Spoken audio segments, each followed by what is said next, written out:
Good evening, everyone. Switched on Blair, as always. Um, well, today I really didn't know what else to do for the stream. Um, we were, I was originally thought of doing a game show stream, but yeah, unfortunately, it had been put aside for this time as well, since most of my friends are not online at the moment, so I don't really have to reach out to them. And other thing is that Game Guy's dad is, let's say his dad isn't feeling well. Um, Even though I'm not willing to get too much into precise details, it's just not for privacy, but just it's not good. So, as you know, but at least his dad is doing a bit better from that at the moment. But he is, let's say, his dad has been throwing up a lot, and so he has been spending most of his day just napping. And it's understandable if you're really feeling so sick that you're feeling weak and you're throwing up and all that. Yeah, so I really hope that Game Gets that is getting well from that. And even from that, most fan people going through the same thing. And even as a game guy, even earlier this week, himself was also sick, but he had this what I usually call it summer common cold. It's basically the same thing as for your average common cold for in the winter, but for the summer. And I speak from my own experience because I had summer cold many times in many different years, and I don't tell you, it's not fun at all. High fever, feeling weak, no appetite, nothing. I mean, it's just when you're feeling so sick for the common cold and all that, yeah, it's just, even though I say it's better than having a common cold than your average the flu or something. So, so yeah, I know for a fact that many of my friends are suffering from colds, the flu, and I say it's not something that you don't want to experience as much as during the summer. And especially when the summer heat temperature is rising up. I mean, if you're living where the temperature is average from 80 to 90 degrees or maybe it's 100, and just imagine it during a heat wave around 100 to almost 115 degrees, and you smack on all that in middle of all this, you have a cold or the flu. Having a flu in a high temperature from say between 100 between 90 and 100 degrees, yeah, that is not a good combination. Having a high fever and smacking hot outside, yeah, it's really not one of those um good combinations in all that. I know for a fact it is not fun. When I had one of those times since a summer cold during the summer, yeah, it is not a good time at all. It's not a good time. Many of my family may had also had something similar to that. And even though many things, oh yeah, but the cold is just average temperature or just a slight fever and feeling weak. Yeah, but I mean, everyone experiences a cold differently. Some people may feel, you know, feeling a bit just tired more than usual. And even though when I have a cold, and if no matter if it's in the summer or in the winter season, I usually don't have any appetite whatsoever. But it doesn't stop me from trying to just survive. I had to eat despite not have no hunger, no appetite at all. In fact, years ago, a long time ago, I I was sick with a cold or something, and that particular year when I was sick with a cold, I barely ate anything in a whole day. Having a cold during the summer, it's no fun, especially if you're having that during a heat wave run when temperature is between 90 or even 120 degrees outside. Having a high fever in that, and in fact middle of the high temperature, yeah, let's say it is no fun at all. I mean, at least for my case, if I had a summer cold like Game Guy did, um, when I had that a few times in the past, luckily for me, the temperature outside was not even close to 100 degrees. I had personally never experienced that type of temperature outside in the summer season, ever.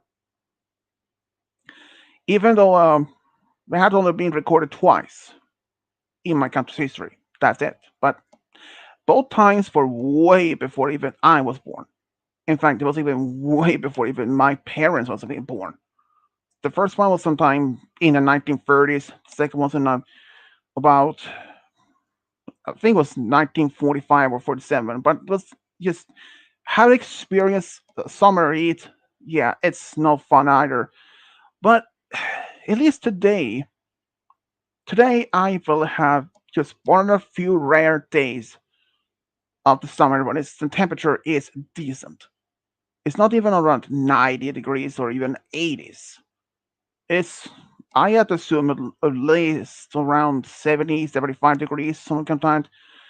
Yeah, so, but as like I said, summer, yeah, some of the seasons is no fun.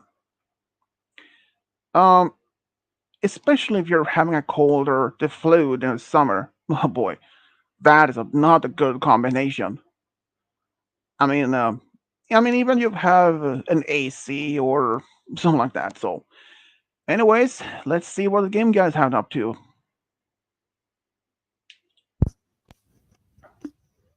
So, Uh, when you had the cold about this earlier this week, even though for was 1 or 2 days, did you have any high fever or anything?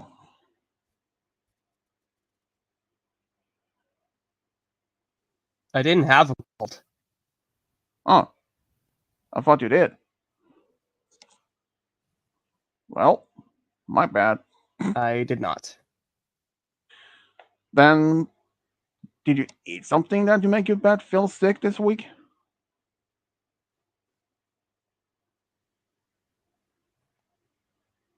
I think so. I'm not sure. Well, be glad that it's not food poisoning. That's, yeah, no, that's nothing to play around with.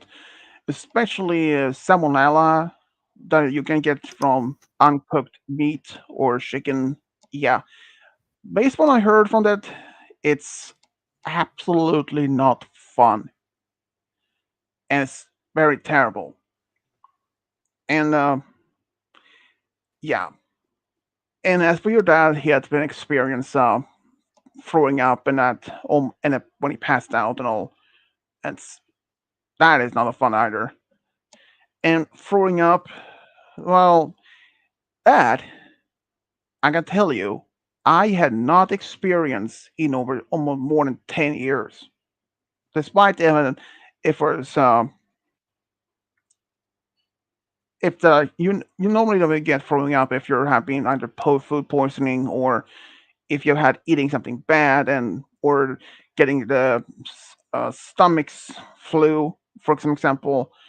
And when stomach flu happened recurred in my family, when both my sister and my brother still at home, I was the only one in the family that did not throw up. The rest of my family did, but I didn't. In fact, I didn't even throw up from any sickness in over 10 years. And like, I'm not immune. It's just not that. It's just, I'm lucky though.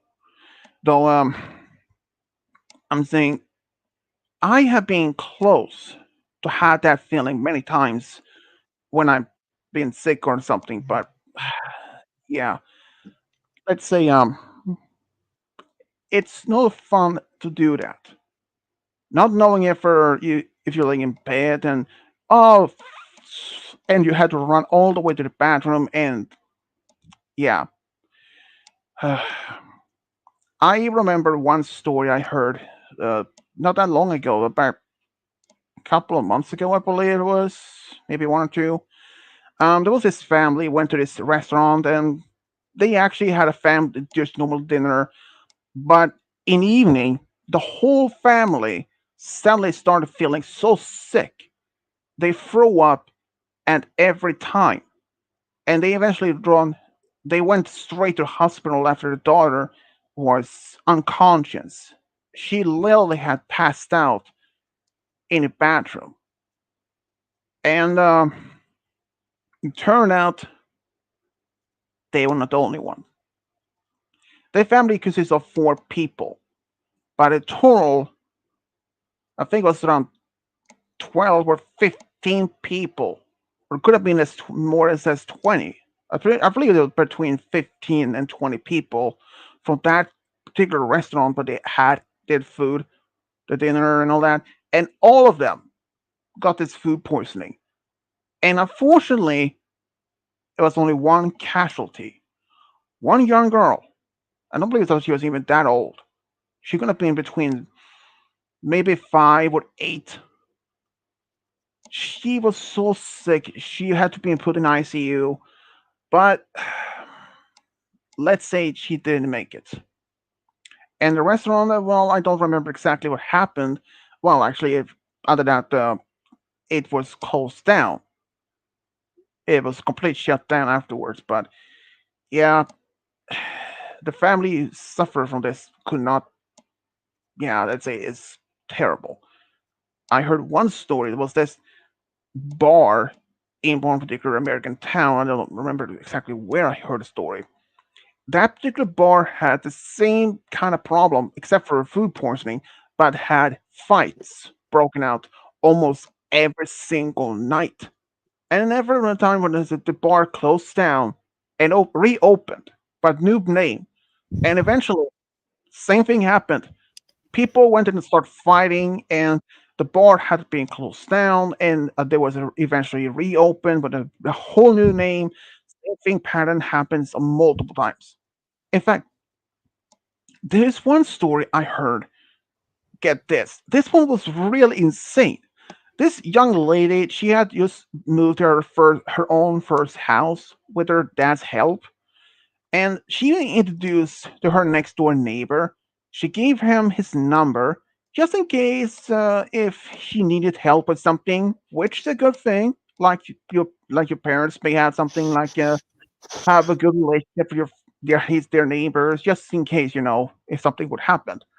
But this guy, he took the whole case to a whole new level. In fact, he literally took the whole level. He started texting her, calling her, and well, let's say he ended up being a stalker. He was staring at her by his window and was facing her house, screaming. But even the fact that she called the police, there's nothing that they could do since there were no actual any direct statement towards about her and or her boyfriend or anything else. And another thing is that there were no like recordings of even the fact maybe had been other two people in the house, her and her boyfriend, and maybe other people on the street hearing this. But despite the having witnessed, but there will be their words against his. So it never came any further that. I mean, it's one of the weird stories, and this young lady, she was considered moving out, but I don't know if she actually did. I saw this clip on YouTube. This was actually part of Inside Edition, like an American news channel. This actually was quite terrified. This pre-teenager, I think he was probably like, I think this boy was around between 10 and 13. He was walking home from school. It was like in the evening. A car been following him. When he get home, tried to open the front door, it was locked. No one else but home. And he realized if the guys in the car could see him not open the door, they might be thinking, yeah, no one else is home. We can take him. So he went under the front door, grabbed some small rocks that he had, the family had by the front door, and threatened to throw those rocks at this guy in the car because they were stalking him. It was a kidnap attempt. But unfortunately, though, for these guys, they were unsuccessful. In fact, they took off. This boy was brave enough to even to approach this. I mean, many are unfortunately are not such, you know, aren't that much successful. In fact, I saw something similar with a kidnapping. Two young kids, maybe one was probably like 8, one was 10 or 11, and they have their younger sibling who was still as a baby in a stroller, and they were walking in a park. This man walked up to them, just talking to them, and when the both older siblings were distracted by something, the man suddenly went, grabbed, and took off. He grabbed the baby while it was in the stroller and took off. But the two older siblings, that was just 8 to 10 or 11, they took off after him. Well, luckily though, the guy was caught. That happens all the time. You know, I'm surprised what kind of world we live in these days. Despite having so many, as the people say, big brother watching us. I mean, I am so glad that everything that has a security camera, like that most business has their own cameras for protection, but also good thing that they can use by the police to, you know, to find any actual evidence further that could uh, collaborate if that the statement of someone, like if they've been hit by a car or if there's someone trying to hit a run or something like that. And security cameras that both have been on the streets and from businesses and schools are really important. And I really think there's a very good thing they actually do in fact exist. Otherwise, if without them, many cases that has been involved kidnapping, hit and runs, and all that, they would have been unsolved. Think about it.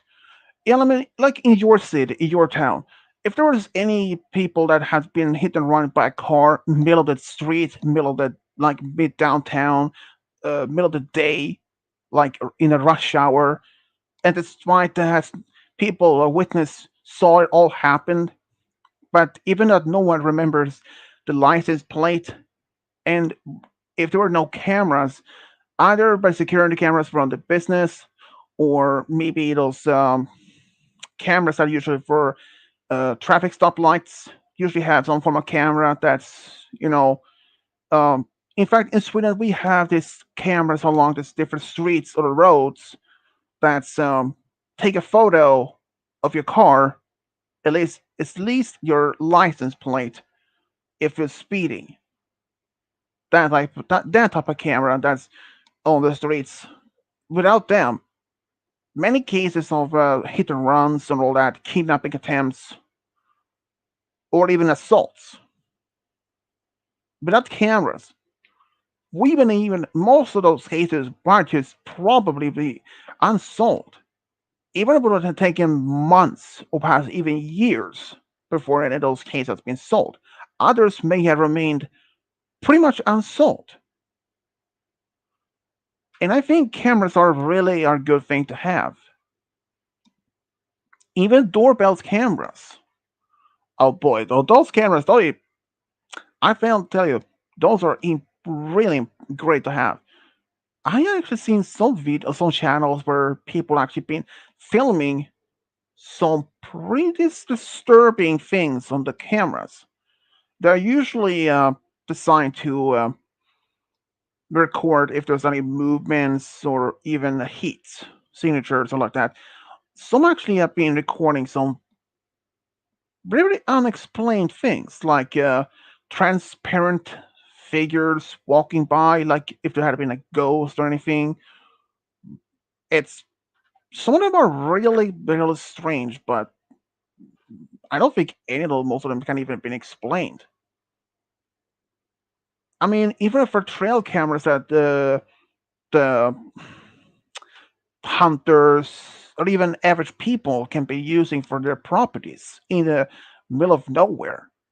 In fact, that's another thing. Trail cameras are a really good thing to use because the only fact that even I think it was a federal organization within the U.S. government that literally had those cameras in national parks just to be observing the elements, the animals like um, bears, moose, something like that.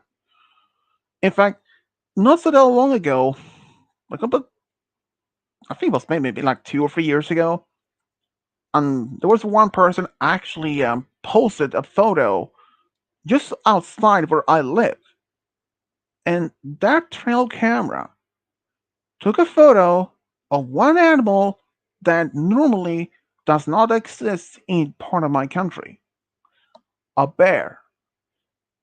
That was really unexpected. Mostly the big animals that live around here is deers, moose, um, wolves, badgers, something like that. But bears, no.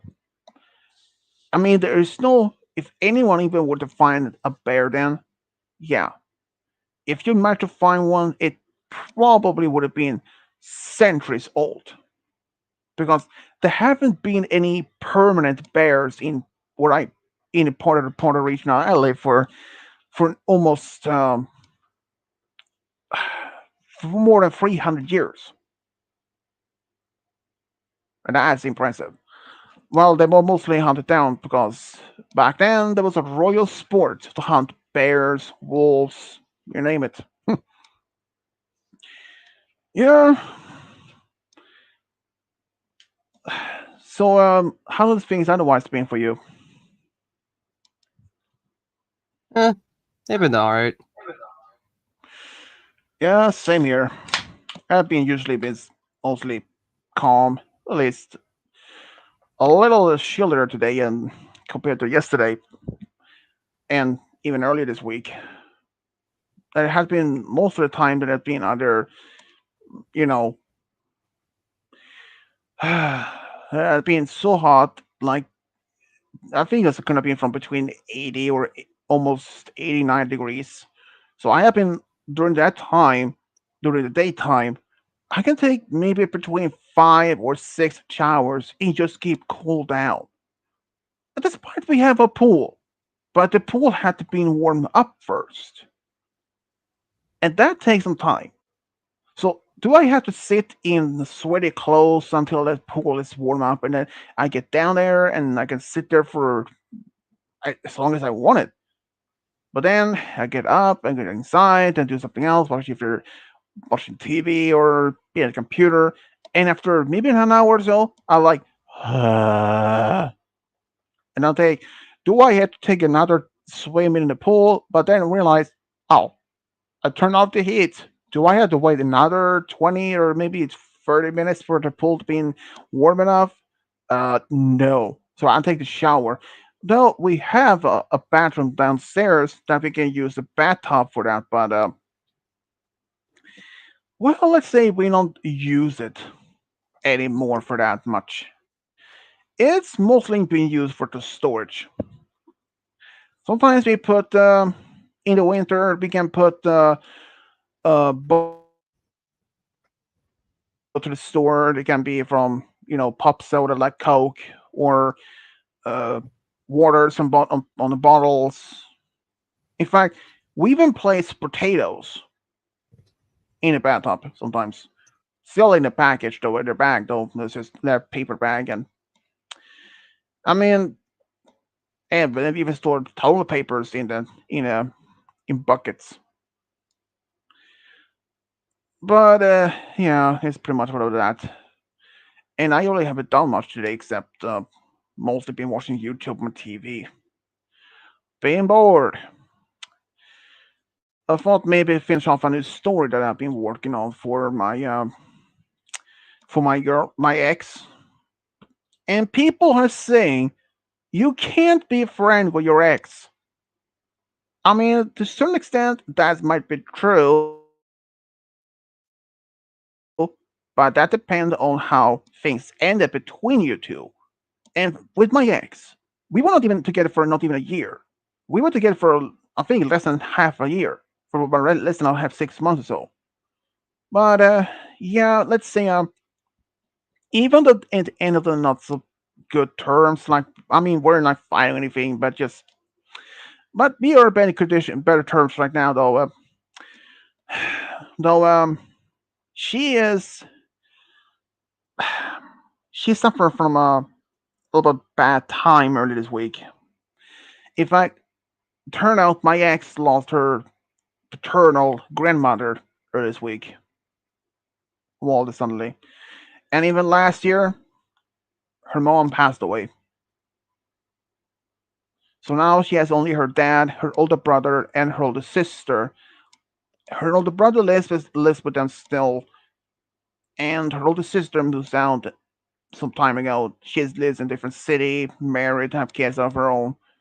So yeah, but she do have a boyfriend, but she doesn't live in the same state. He lives in far different state. I think was she lives in Missouri, and he lives. I think it was South or North Dakota, or was it Carolina? I don't even remember exactly, but he is a little bit older than herself. So well, Mister Blue, finally you show up.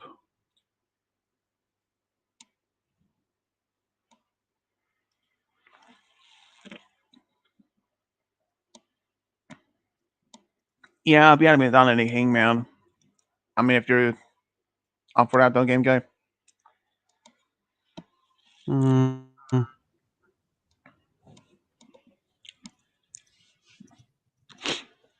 And no worries, I can all take the names, change the name to my doll. So that's no problem.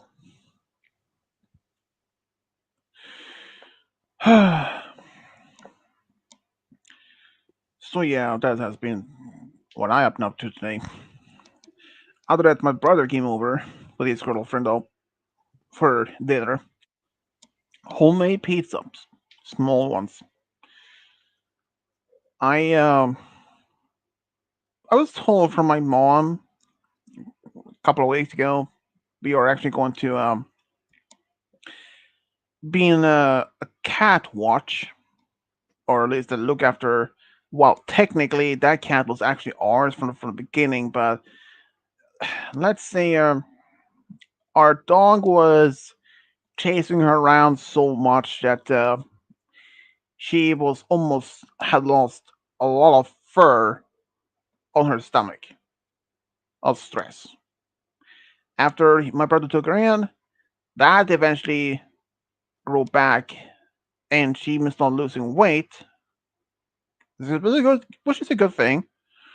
So yeah, so we are going to actually to keep her here for about a week, since my brother is going overseas for about a week for vacation. He's going to those, I think it was Rhodos or the Greek islands. I never been there. He had been there for I think 5 times.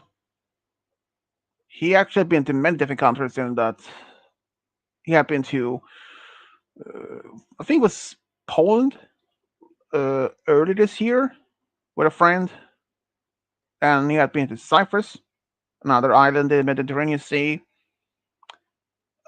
which is split into. Well, actually, it's a big island, but it's split into two governments. Greek, no, I think it was actually his own country, and the other half supposed to belong to Turkey. I don't know why. They've been disputing that for years. What else has been he been to? Other than that, the Greek Isles, I think that's pretty much that they've been to. His girlfriend actually went to South Africa.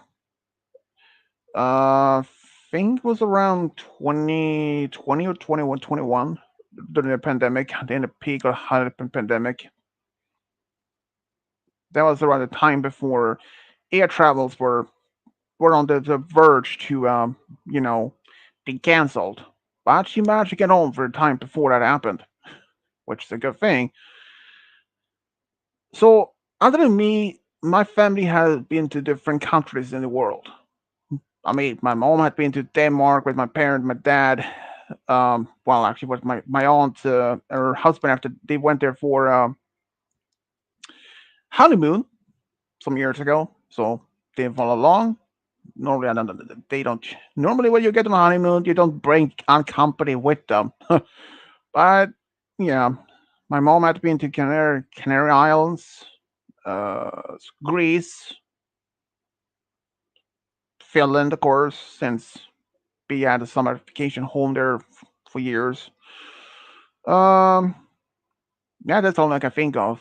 My sister had been to Poland when she was in school. She actually went to Auschwitz, the world's concentration camps.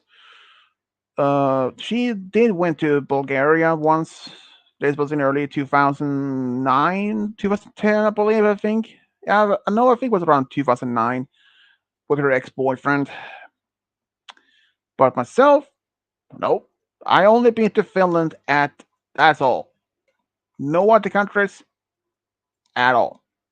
But I do wish I could go to many different places, like say some of the places I want to go to is Iceland, New Zealand, Australia, and of course US. But yeah, travels are not cheap. I did actually had an old classmate who actually went to Japan once, but that was not for vacation. That was more like I think it was a Special Olympics. You know, for those men physical disabled. Um, for tournament. What's it called again? Right, floor hockey. It's a little bit different for the street hockey or your average hockey, though. Way different. I don't know the rules. Never played it myself, so I won't even know. But he told me that the trip took about 11 hours from from Stockholm airport to Nagasaki, one of the two towns that was bombed by the U.S.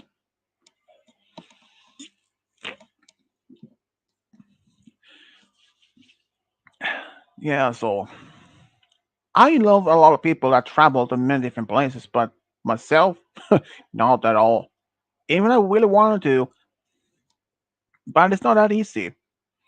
I mean, even Five Goddess had really wished to coming over this year, but even though my mom and my sister really don't believe that she is even coming over because they had one both said it doesn't take one freaking year to get a passport. But that might be true. But what they didn't don't know, even though that last year, what they think they were just going to get the passports, first she told me it's going to take about 8 weeks. Then she told me that later it will take a bit longer, between 10 and 13 weeks. And when they managed to get the passport, it would have been well beyond, um, way past, um, way past my vacation time. Even that thing would have been so they would have been otherwise been arrived in sometime in September. So they decided to wait another year. But even though they hadn't even get the passports yet, they was finished earlier, early on, but they still hadn't even received them yet.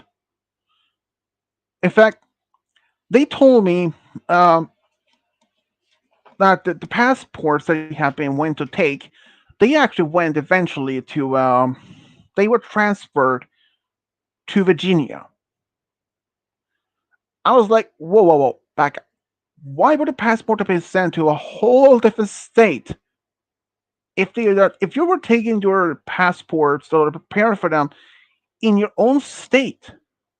Even though her town is a pretty small one, less than 3,000 people, it's pretty much a very how to say next door neighbor to where Malachi lives. They live not that far from each other. I think I know for a fact where he lives. Just based on Facebook. The name of the side of where he lives, by distant, about 15 minutes car drive or something like that. I could be wrong. So I was like, why would you have to send a passport to a whole different state of in process? You could have been sent. They could have just been sent to one of the big cities like Detroit, or maybe some other big cities in maybe the capital city of the state. But turned out they had to be sent to a whole freaking state. And then she told me that the passport would have been sent back to them by mail in the mailbox. And that is hmm. I have to say A on that one.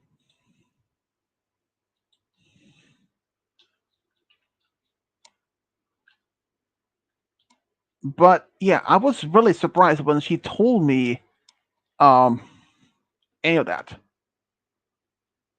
I mean, it's just when she told me that transfer, or at least that they get will have their mail shipped to the mail, like directly to the mailbox. Yeah, no, that sounds too dangerous. I mean, considering how many people that now have been suffering from those Porsche pirates, or in fact, there have been people stealing other people's mails directly from the mailbox. No joke, that happens. So she told me that, and in fact, if you would have to take a passport or even or an ID in Sweden, it would never be shipped home to your where you live. You always had to go where you start to arrange it, which is a police station. So yeah. But then she told me after the passport had been finished, in the process of all that, and they still hadn't even left Virginia at all. They're still there. The fact that it had even been over a year since they were finished. Well, it turned out, well, I at least assume this is what it is, might be in the cause. Like back in early 2020, and I think it was in early the pandemic, many federal organizations was suffering from short staffed. And you guys probably know about as well, like many businesses had been shut down, or many pizzerias that had been short staffed because of that. And yeah, it makes sense. If let's say if that department has say 200 people, and during a pandemic, they probably have to like say only as I don't know, say 40 or 50 people. And knowing how many people that applies for renewing their passport, and even for people that want to get their first passport, just imagine the numbers of that. Like it can be from thousands or maybe millions. I mean, considering that the U.S. population is, I think it was 335 million or so, and just considering how many that considered, of if every single if every single person in the US would get the passport on the same day, that would make no worse. That would make the absolute worst of that. So I started wondering that if she's even coming over, despite her mom had been contacting the post office many times to have this checked on this. But honestly, though, I really start to doubt that they're even coming over. As my mom and my sister saying they were never even coming over at all. They may not even they may not even had get their passport fixed. Like they never went to get their passport. Well, I in fact had a proof of evidence. They in fact indeed they go. She actually did send Figaro sent me a barcode. Normally when she sent me a package, she do in fact give me the barcode so I can track the package myself. And she did give me one that was not for the package but for her passport. And I looked it up. Sure enough, the final destination was Virginia. So that was true. And as I understand that it might take him from first 8 weeks to up to 13 weeks. Well, it makes sense if their organization is short staffed or something like that, and they're having slams of so many people that wanted to get their passports and all that. So Just wait a second. this stupid phone of yours.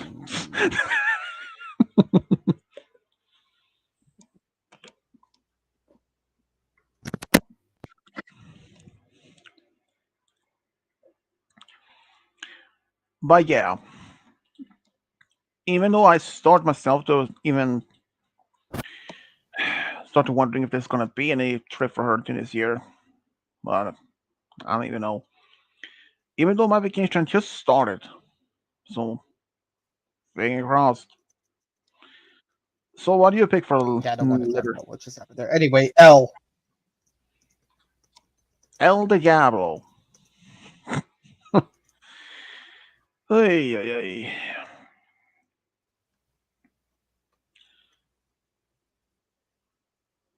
So Mr. Blue, aka Malachite, how you been doing? If he's even there. He's probably there. He just had to finish his for the Hangman in the private chat, so you know that takes time. Hey, hey, hey.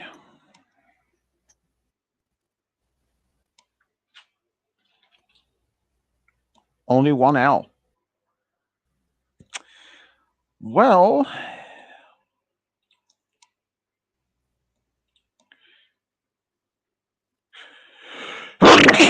me. Let's see what I will take. Let's see. Mm, you know what? I go with F. Elf de Diablo. There's probably no F at all.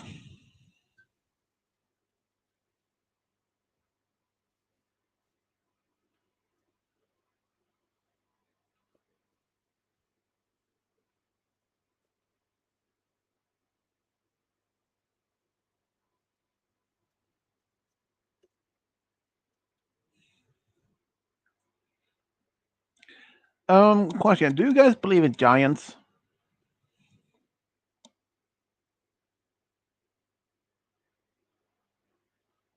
I believe in tall people, but I don't believe in. It's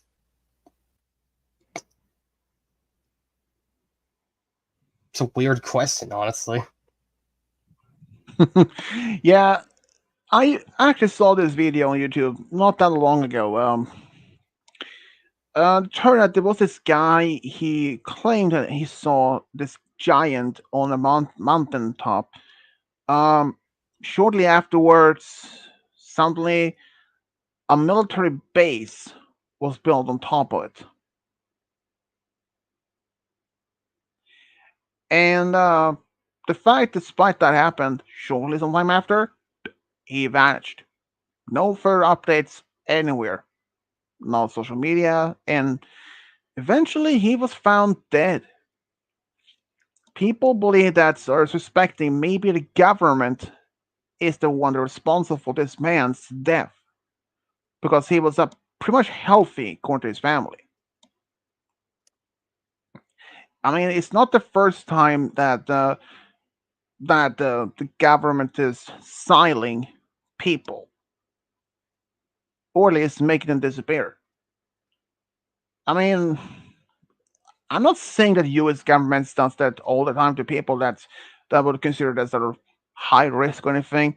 But here's the thing: if it were true that someone managed to take a photo or recording a supposed giant and post that on TikTok, Snapchat, or even on Facebook or anything like that, and the people start posting it on different sites, like reposting it, talk about it, and even make videos, and they talk about it, and eventually they will reach millions of people. So, question is, why would the government in itself to silence people for just talking about giants? Hmm? If giants are not supposed to be exist, then why would the It's government otherwise from. to be go so such length in trying to silence people for not, talk about it? What do you later you think? Are So, but yeah, I mean, it doesn't make sense. After all, there has never been any actual scientific proof that giants had exist. The fact that they have been described in many mythologies, like Norse mythology had giants, they had cyclops in Greek mythology, and even the Native American had some myths of giant people. So why is that? And even in the Bible, there were mentioned of giants. Like even there's supposed to be like a god and a human had an offspring will turn to be considered like a giant, like a demigod or something. So if there's no any actual scientific proof of giants anywhere, Hold on for of your next slur speech. I need to change TV cords for my uncle all and right. grab a quick drink. Um, but yeah. So if there were no scientific proof that giants had ever existed, so why would the U.S. any government try to silence people for that? It doesn't make sense, right? But here's another thing. When the dinosaur bones were discovered back in late 1800s around the world, and mostly like in the US and in uh, Central Asia, like in Mongolia and in Europe, how would have even like even though some of the dinosaur bones were discovered back, so if people believe that the giant lizards or giant reptiles lived on the Drink. planet, so question is, why would they not have been silent to believe in that? Well, it was hard to believe so. It may have been harder because people found skeletons all the time. In fact, some people making like a found some dinosaur bones may not even had reported back to the authorities about it. Some actually may have kept dinosaur bones from their own personal collection or something. And I don't know. But as this guy who claimed that saw this giant on a mountaintop, and suddenly shortly afterwards he posted that a military base was built on top of the same mountain, and that he eventually just gone, disappeared, and later found dead. It makes a lot of people start to question why would the government of that? I don't know if it was if there's a Russian or U.S. government, but Russian government in the past was known for to make people vanish. Like they could have been sent them to for those prisons in Siberia, like Leo to disappear. Some of them have been gone for decades, for years. But then, but then I saw this another guy talked about similar thing when he passed by on a. We were driving this road in middle of nowhere near this reservoir, and he claimed that he saw this giant door in a rock, like really open, and then he saw there was a giant peeking out, and like a door stone, like a door closed behind it. He later returned and recording that with a drone. The drone literally flew up to this particular rock formation. It clearly showed it could have been like an if it could have been like a secret door, like there was impression like if this like a boulder could have been like the door. It was had it been it's like it was like a big gap. But even if there's no pressure or anything, and shortly after this guy posted this on TikTok and on YouTube, he claimed that he had been followed by white unmarked cars, like pickups and SUVs cars, like for days. And he deleted all those videos from TikTok and YouTube. It's pretty weird.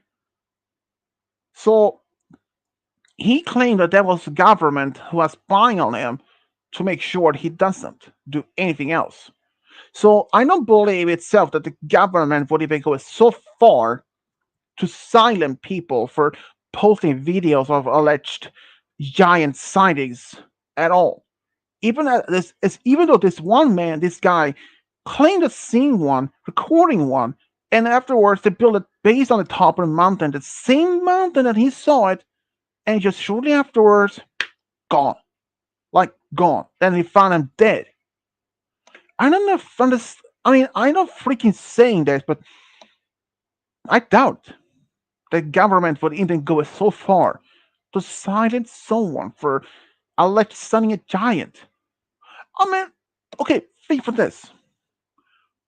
What about the Bigfoots? People claim to have seen Bigfoots for years, for centuries in the US, all over. And in fact, many of the science back in the early 1800s and then early 1900s and like that, people dismissed immediately that there's such a creature, elusive creature, exists in the US, in the wild. But how would you claim to that? I mean, many people, like, even there are some stories that even US government had found a wounded Bigfoot carried away in sort of why this like a truck in a to unknown base place. Okay, what about Area 51? For decades, that place existed, but the U.S. government refused to. They didn't even acknowledge that base even existed. That changed until 2008 or 2009 when Obama was a president, when he officially admitted that Area 51 did in fact existed. So the fact the base had been around for even decades before him, for his time. But it wasn't like in the early 2000s when he officially admitted the base existed. And what about the okay, you guys knew at least that the movie franchise Men in Black. But have you actually heard stories about those? Like the actual Men in Black?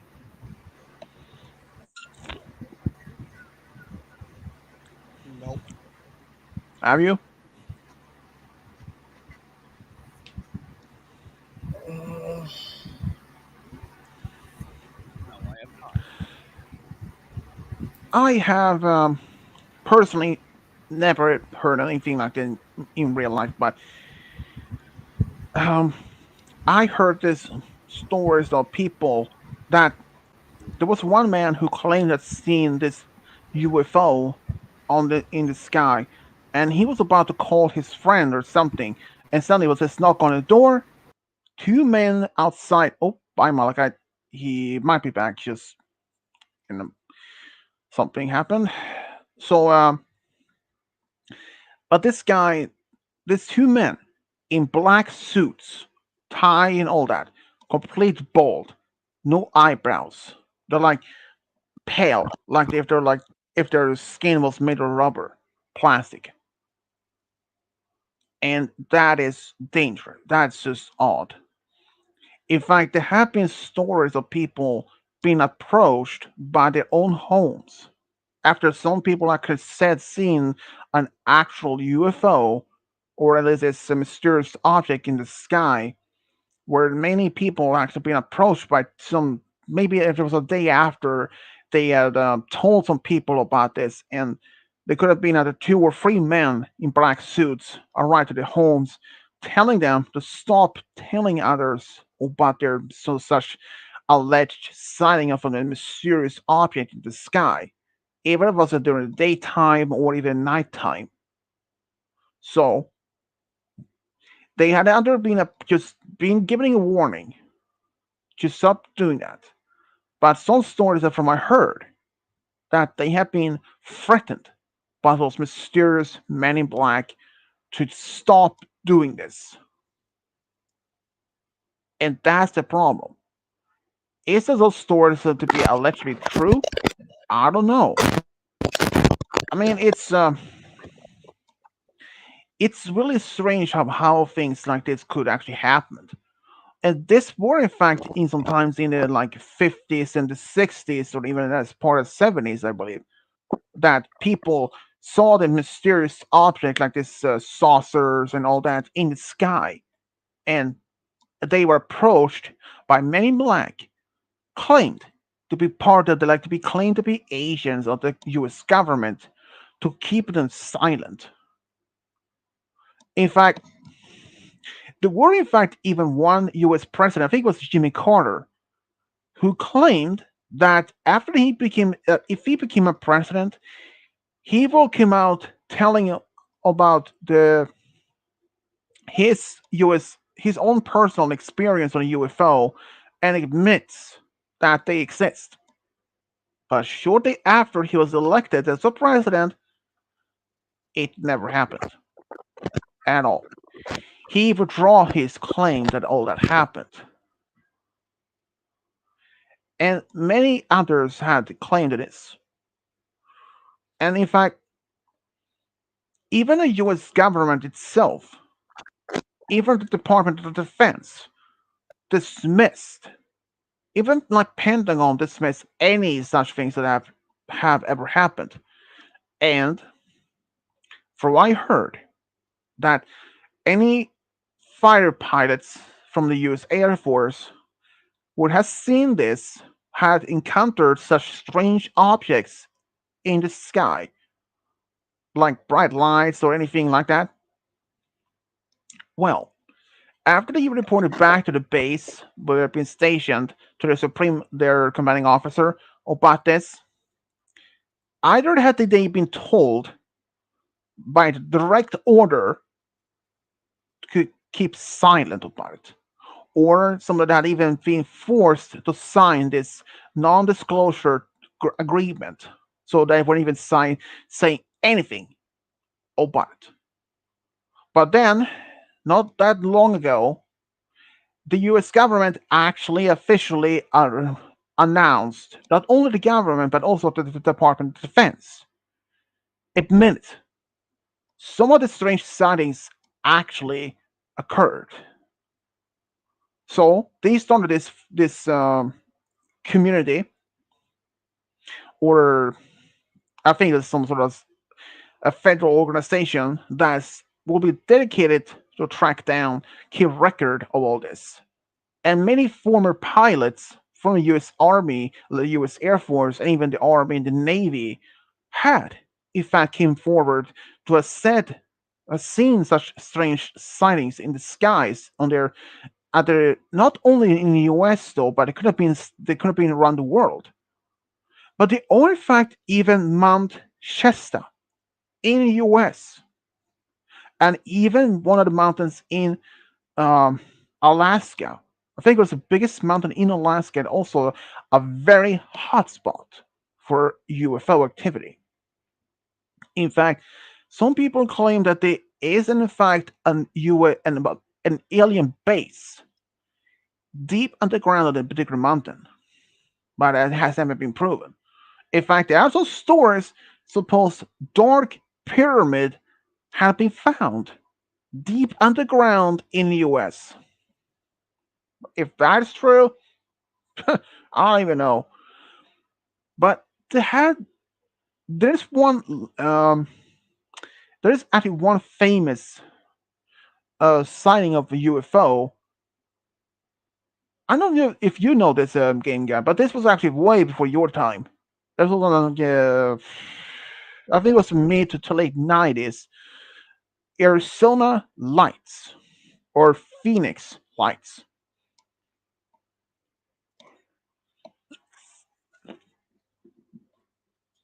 Have you ever heard of that? Huh?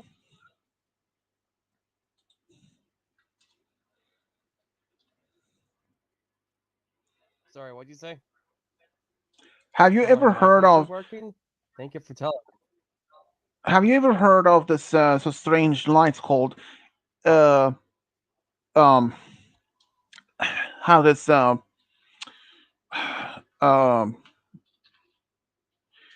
like UFO sightings, like some sightings had been observed been observed in Arizona 1997. Have you ever heard of those lights? Phoenix lights or Arizona lights? Nope. Oh, dude, you really I missed out a lot. This is a really um they were shaped like a triangle, but not a small one. Um, uh, the formation.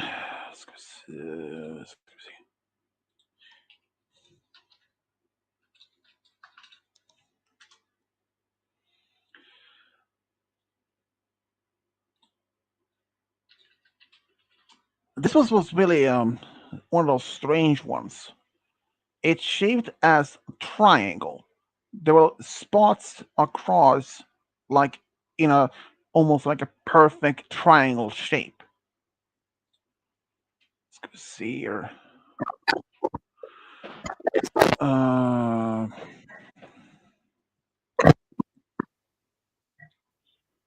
see. There were reddish, red, orange lights. Like an arc shape. Uh, it's like a V shaped, but yeah, I can't find the description of how big they are, but let's say it was a really big one.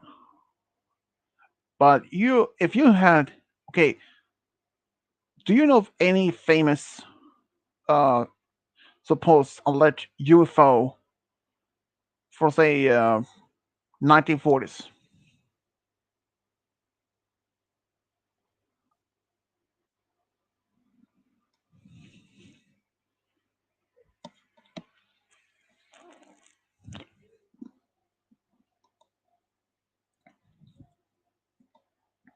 Do you?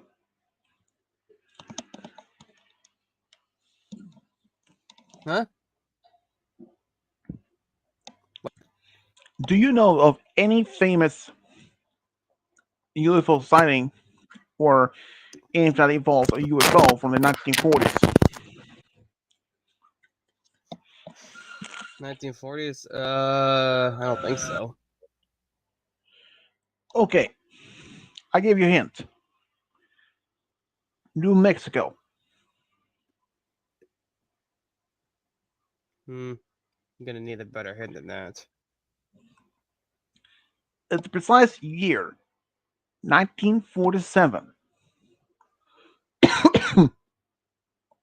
That is a better hint, to be fair. Yeah, I don't know. Okay, I can give you the name of the town, but part of the name, Ross.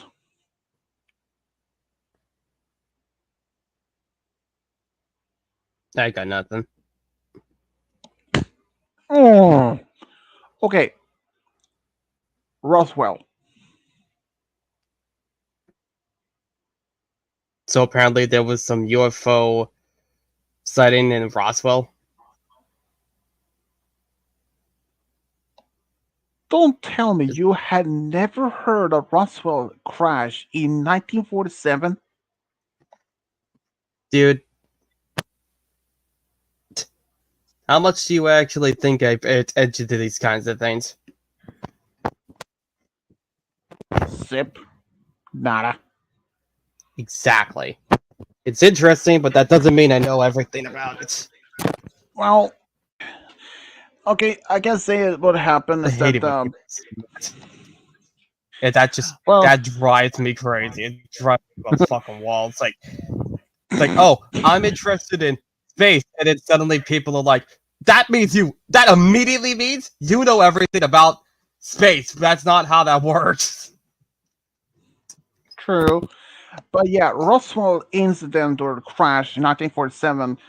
It's it's really one of the most known, when it comes to UFOs. Um, let's see, Roswell incident. Okay, let's see here. It's about it crashed in 1947, and right after the crash, um, the U.S. Army. This was around just shortly before the Air Force was even formed in 1947, same year. Um, they admitted there was this unidentified crash in the middle of the desert, but the next day they withdraw their claim and put another more explanation.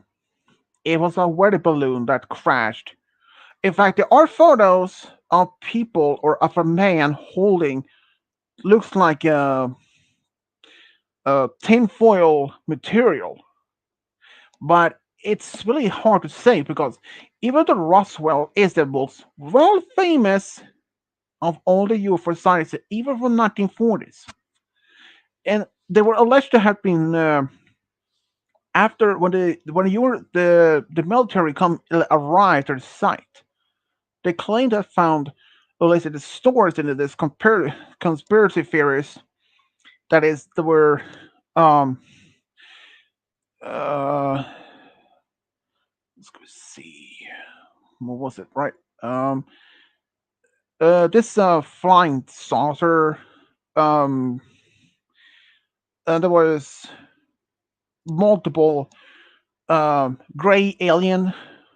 Yeah, if you're seen though that type of alien, like those short, gray, big black eyes, that type of alien, scattered in the area of the crash, and they claim that by that this ship and those bodies have been taken to Area 51 for studies, and that is what is how this conspiracy theorists believe is that at the base they took the remains of the aliens to study like their biology and all that how and even they took a part of this flying saucer in parts like the engines and other things and study it closely. Could have been for months, years, and match at least basically understand what it's about and reverse engineered. And that is what they claimed how many things that we have today, like micro processor, like microchips, phones, computers, and all that, even rockets. That all that scientifically the progress that we have made claims by conspiracy theorists alleged from that alleged sighting or that crash.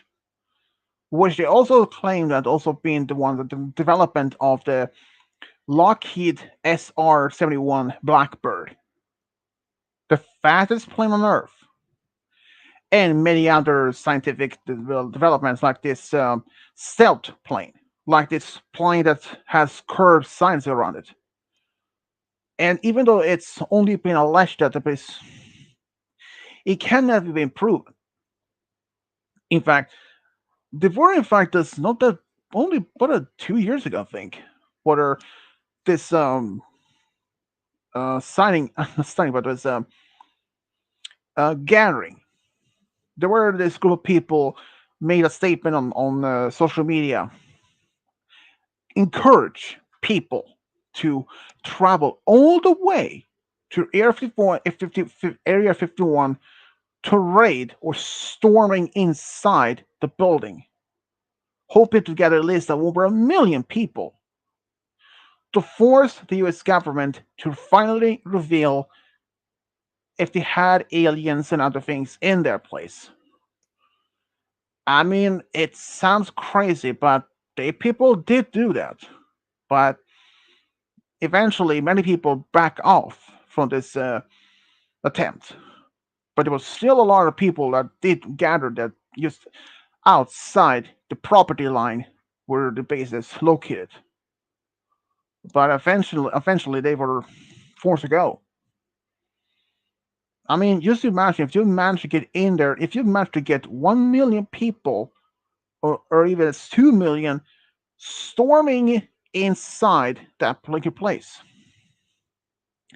But here's the thing: you may not, you may think you travel middle of the desert with 2 million people behind you, and you may like you will have an advantage. You will arrive to the outside the front gate.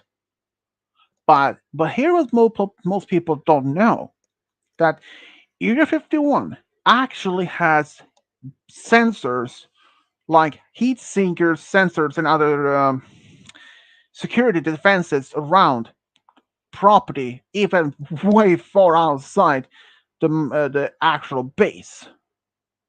So the people at the base can know that if anyone arrives, either by car or on foot, so people would have known. And I don't know if they actually would have been permitted to use actual force, like lethal force, by shooting people so not to put criminals on the property, on the actual base site. But if that happened, I don't know. I don't even know how many people that's literally stationed on the base. Even though they have planes on on the actual Area 51, but if they're like say if we're between 1 and 2 million people manage to gather in and storming the base, they have no idea what the next step is. Storming the base, sure, but what's the next step? Trying to find proof of aliens and others? Um, it's not as simple as they think. Without knowing the actual layout of the base, like where the hangars, or without knowing if there's any secret tunnels, or if the base has any subterranean floors that they keep most of the some of the research bases or labs and all that. Yeah, I mean, storming Area 51, it was a crazy idea, but even they managed to gather a large part of people to do so, but the only people that managed to get there, they were literally standing outside, not just maybe I don't know exactly, but they were at least some distance from the actual main gates to the actual base. But the people didn't actually manage to get in there because I don't know if the people at the base or the guards are even permitted to actually use their weapons to stop people from arriving, like killing people in order to stop them from even get in. I don't even know if that's true or not. I mean, and even if this are the people who want it, that literally actually encouraged people on social media to storm his military base, knowing it was a high risk. Even if the guards may not have to use the actual force, but may have used tear gas and other maybe tasers in order to stop them. But even if they encouraged it over, and I don't know exactly the exact precise number of people they encouraged to get there. I think it was around close to over 1 million. But many people did go there. But there were even um, but there were even a lot of number of people that was considering going but backed out of in the last minute. I even saw this actually two guys that were traveling there on YouTube. They made this like a video recording it all. They talked about it. They even talked to some locals about what they thought what could actually be in this base or what they thought about it and all that. And even so, even if the base has been around for decades, but it wasn't even recognized, wasn't even admitted, it wasn't officially acknowledged it actually existed until like 2008 or 2009 when Obama came to power as a president. He was the only president that literally admitted the base existed. In fact, many of the places that the base had produced is one of the most impressive planes I ever seen. That would have been the Lockheed SR-71 Blackbird. I think it, it stood as a model for the same plane that they used in the first and second X-Men movies, the black plane they had. It's pretty much based on the same plane. But storming the Literally base, it would have been a high dangerous risk on that. Not knowing how many people, if they managed even to get to 1 million people, think about it. It's not like some like anyone would even want it to do. I mean, even if someone managed to get there, the base itself, even if you travel through the desert, they would have known you approaching the base long before they even had even approached the actual main gate. Because they had sensors, they had cameras scattered along the lines of their property of the base. And that baseline of the property is not just 100 feet away from the actual base. There's somewhere more less than half a mile away. And they even had patrols, daily basis. They were known if you arrive. If you're standing, even our signs, big signs saying that this is U.S. property, this is federal land, belong to the U.S. Army, this U.S. military. So it's a really risk to go there. Maybe if you want, I mean, you can go there to just to the line where this base is located. But even try to apply to, I mean, to even a step inside the property might be too risky. You may either get a series of fines that you have to pay a lot certain amount of money for trespassing, or if you end up in jail for some time. I don't even know. It can be in. I don't even want to take that risk myself. But if you were standing nearby the base, no matter you can see from distant, if you're standing from just to that, and I don't know, but even as go as so far to even you know asking for permission to go to the base, you would immediately be denied unless you're for unless you're the actual president or if you're a high ranking officer within the military, if you're an admiral, general, or anything like it. Maybe then. Until then, you would not even be permitted at all. Unless you have been, if you're in the military and you've been transferred to the base. But I had a feeling that even anyone that transferred this particular base had to sign this non disclosure agreement, meaning that you are allowed to go back and forward to the workplace if you live in the small town nearby and transfer like that. But you're not allowed to even to talk about it even outside the base to your family or friends. And yeah, but honestly though, my belief that they having aliens in Air 51, yeah, I doubt that that's even existed. That's even true. In the stories of supposed UFOs, crash UFOs, no. My opinion, no, doesn't exist. And there are facts some alleged conspiracy theorist stories that U.S. government and aliens have been communicating and even cooperated together for years. In fact, that Area 51 serve as a base where they can talk together. But yeah, was really crazy that that's even true. In fact, I think it was back in the 70s or in the 80s during the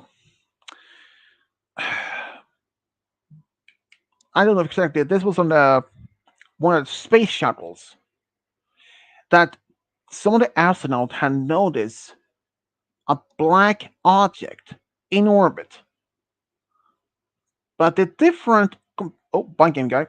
But compared to this particular object, is that those if anyone else knows around the orbit of the planet when it has satellites, they have solar panels as a power source. But this object has no solar panels at all. And it has been nicknamed Black Knight. According to some conspiracy theories, this object is alien in origin. They even claim that it's over 13,000 years old. And but some more actual answers from the US government is that the Black Knight is not alien origin.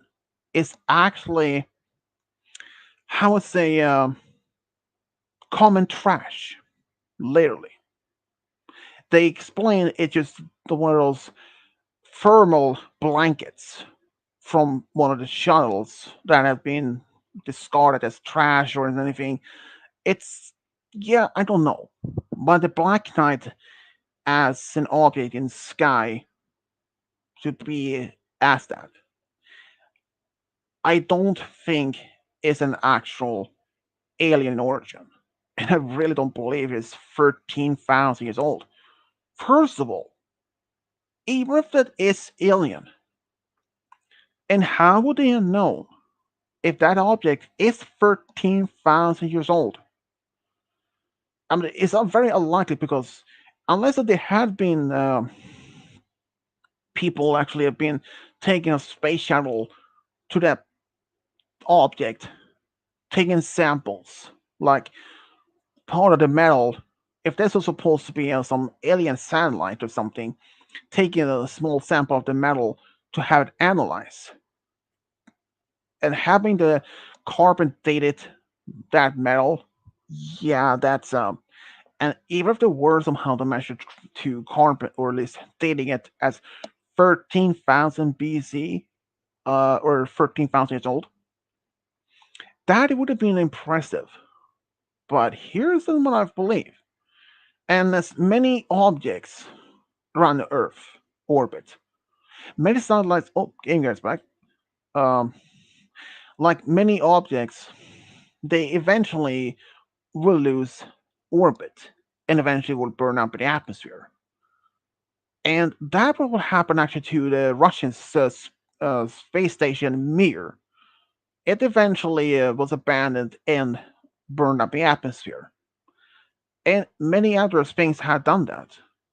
In fact, a lot of the shooting stars you may see on sky might have been or meteorites that burn up in the atmosphere, or even being satellites that been burned up.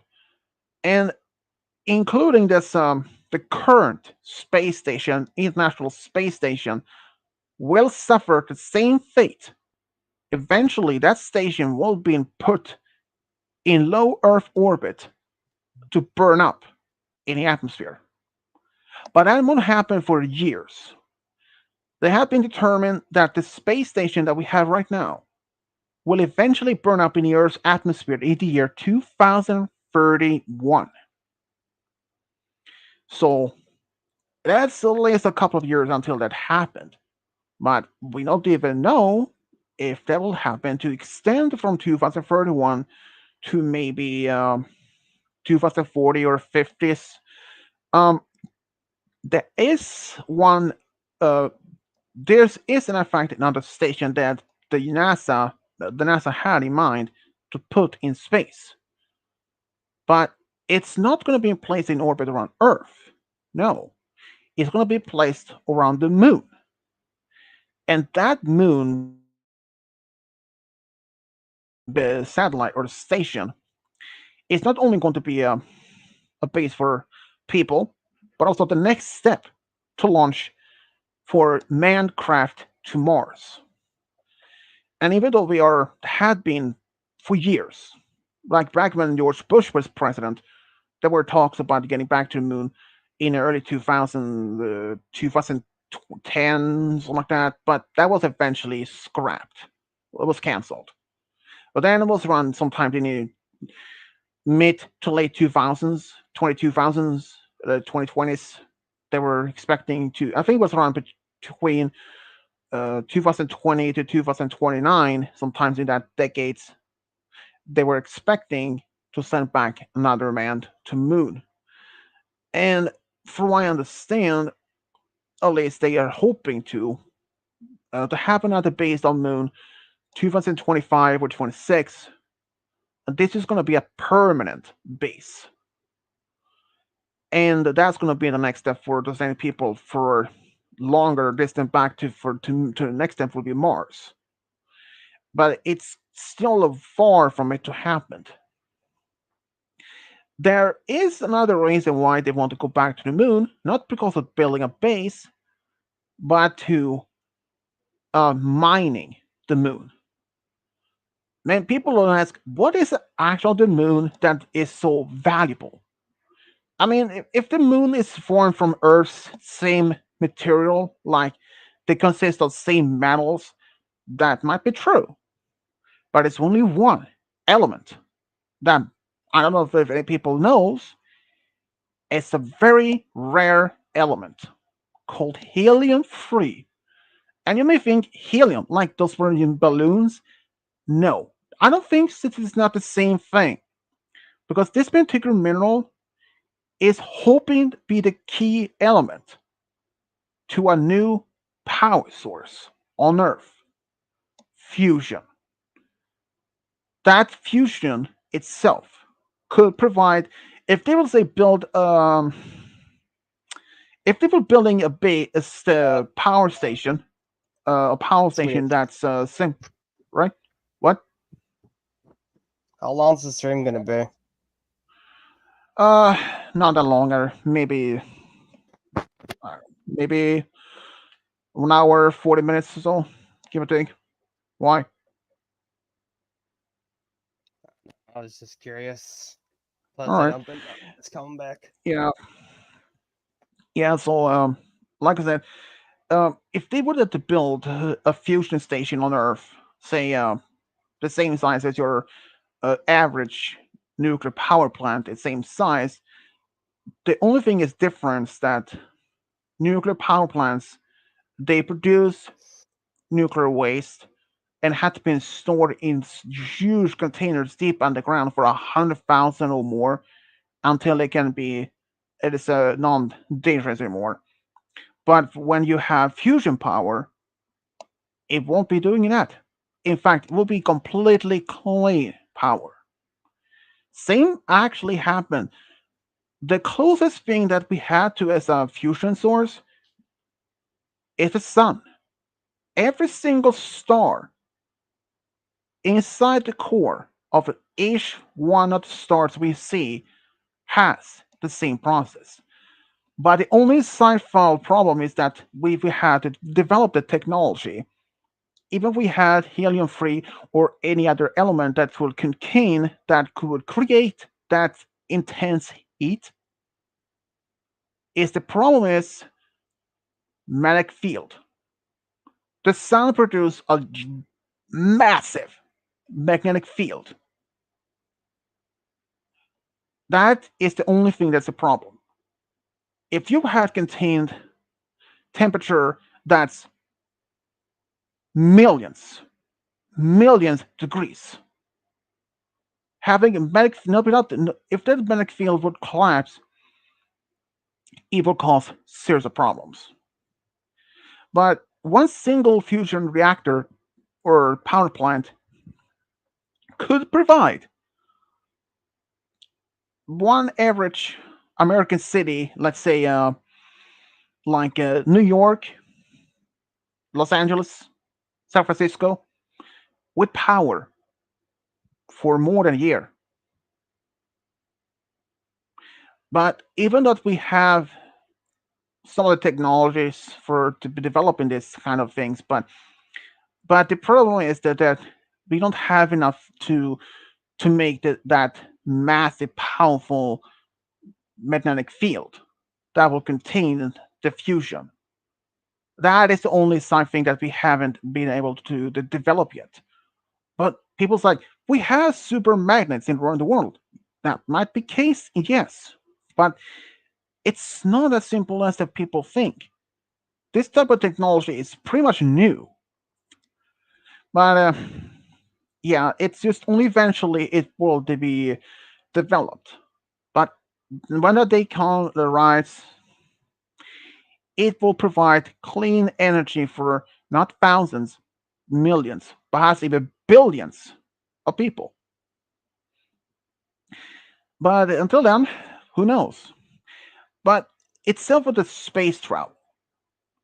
Space travel itself is very important for many factors. One, overpopulation.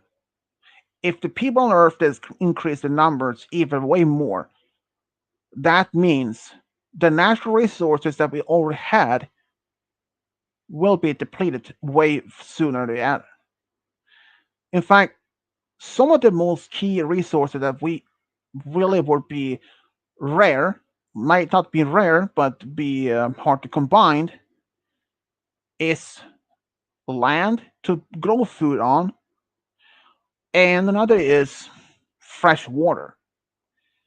I heard from a U.S. UN statistic that they expecting to around 2030s that fresh water will be a hard combined source resource for coastal land, and many countries in the world actually is either had to import amount of water from the from the different countries, and others may have to convert seawater into fresh water. It's possible because this has happened. Saudi Arabia, in fact, had it, but the cost is enormous. In the length, I don't know if it's actually worth it all, but space travel is important. Even though many people like we spend billions, trillions in dollars in just for that. But as the late Stephen Hawking once said, space travel is important because man had to leave Earth or at least migrate out to space within 1,000 years or face extinction. And that actually is not a bad thing either, because right now, as far as I can remember, what I read, Earth passed 7 billion people early this year, and last I checked, Earth has now 8.1 billion. And even as previous UN had expected, Earth's world population by the next century is suspected to reach between 10 and 13 billion. And that is not sustainable. Considering for two reasons. Like India, China are the two countries in the world that has the largest population. Even though China is one a little bit more than India, and even as one UN or US statistic of the population, they expect the US population to reach 400 million around 2040. But it could change. US population could reach 400 million even earlier than that. Think about it. If we are really this, of course, there are people around the world like the Greenpeace and others organizations, non-profits, and even federal organizations that really working to find suitable power source and other things to help environment and help mankind for survival. If that's a problem, many others out there in the world might be even organization, private owned, something like that, don't care of the environment. They only care about money, money, money, make profit. They literally like screw the planet. But it's true. That happens. And I know for a fact that mankind has to leave Earth at one point. We had to take a step outside our own comfort zone to colonize Mars and other solar objects in our system, like some of the moons. It is only eventually that we have.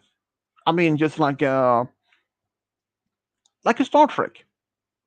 Even if it's fictional, but humanity was on the brink of extinction after this. They fought the Third World War. It took decades for them to overcome the differences. In the next 50 years after the Third World War, world hunger, the need, the greed, all that, and sickness, all gone. In fact, they even found a cure for common cold, which it's not possible. I don't think so. But they managed to colonize not just dozens, hundreds of worlds. It, in a way, that's actually pretty much good thing to do.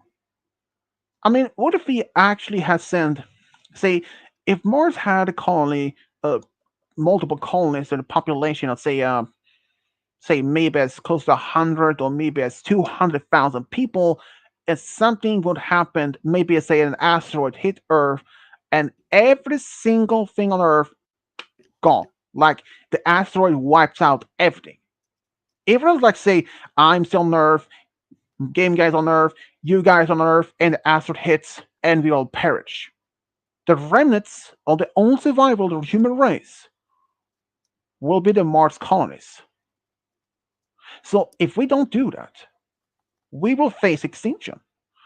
Though this is not the first time humanity has faced near extinction. Even in prehistory, 75,000 years ago, a supervolcano had a massive eruption and could nearly destroy the humanity. And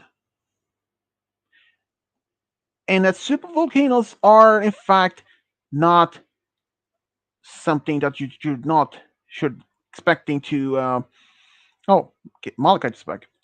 Um, like I said, supervolcanoes are not something that just it's one thing that take lightly with. If the if Yellowstone Park will erupt, well, let's say the way of life in the U.S., the culture of the actual America will be as almost a memory long gone. because when it happens, America will be inhabited for decades, perhaps centuries. Because even though the fact the volcano is located in the southwest, or in Yellowstone Park, which is near California, and like, how can that affect people that lives in far different states that like across the country, like in New York, or even like coastal states near the Canadian borders or the Great Lakes? Unfortunately, they will suffer badly. The only ones that will suffer the most are the ones that live in near Utah, Montana, California, Nevada, and all those. They will suffer the most, mostly because of the shock wave and the burn of the heat. Like they will be vaporized almost instantly. But would also live on the East Coast, like where Game Guy lives. Well, at least one thing, his family will be safe from that intense, instant death. But the problem is, the state where he lives will be covered in ash. His town might will be like the next modern age Pompeii. It's no joke. The ground will not be covered just a few inches. It can be as more as, I have to say, more than 10, maybe as 20 or 30 feet deep of ash. And that is will cover pretty much 99.99999% of US government land. Not even Alaska, Canada were also affected. That means, but the whole world will suffer. Temperature will drop, causing a new ice age that can last for centuries, perhaps millennia, as the last one lasted for over 100,000 years. But another problem is that many don't know is that when this happens, is the main question is when the volcano erupt, and has happened to have eruption 3 times throughout Earth's history. First one, 2 million years ago, and the third, I think it was 2 or 3, but the last one they had eruption 600,000 years ago, and each time between eruptions, it was 600,000 years, exact 600,000 years between each eruptions. And I can say right now, Yellowstone Park supervolcano have passed 600,000 year mark. It passed that mark, which would means it could erupt at any moment. That would mean the end of US as we know it. And the total number of people that might survive, I don't even think about it. But I right now saying this, Cody that is on the west coast may not even survive at all. Even if the eruption happens, and even if those people that live on the far east, like in New York or wherever Game Guy lives, they possibly might can feel. I don't even know if that people on the west coast, the east coast, can actually feel this massive eruption that's like it's earthquakes. But at least one thing, none of that will have any serious impact with the, when the volcano erupts, a lot of rocks flew out of the top of it, like boulders, that would not hit the east coast. It's way too far from that. But I believe that after eruption, it will only like matter of hours for all that ash clouds will cover the whole U.S. mainland, or not only like that, but the whole North American continent will be inhabitable for centuries, perhaps even millennia. And those that survive, well, they facing the next danger: starvation, sickness, suffocation.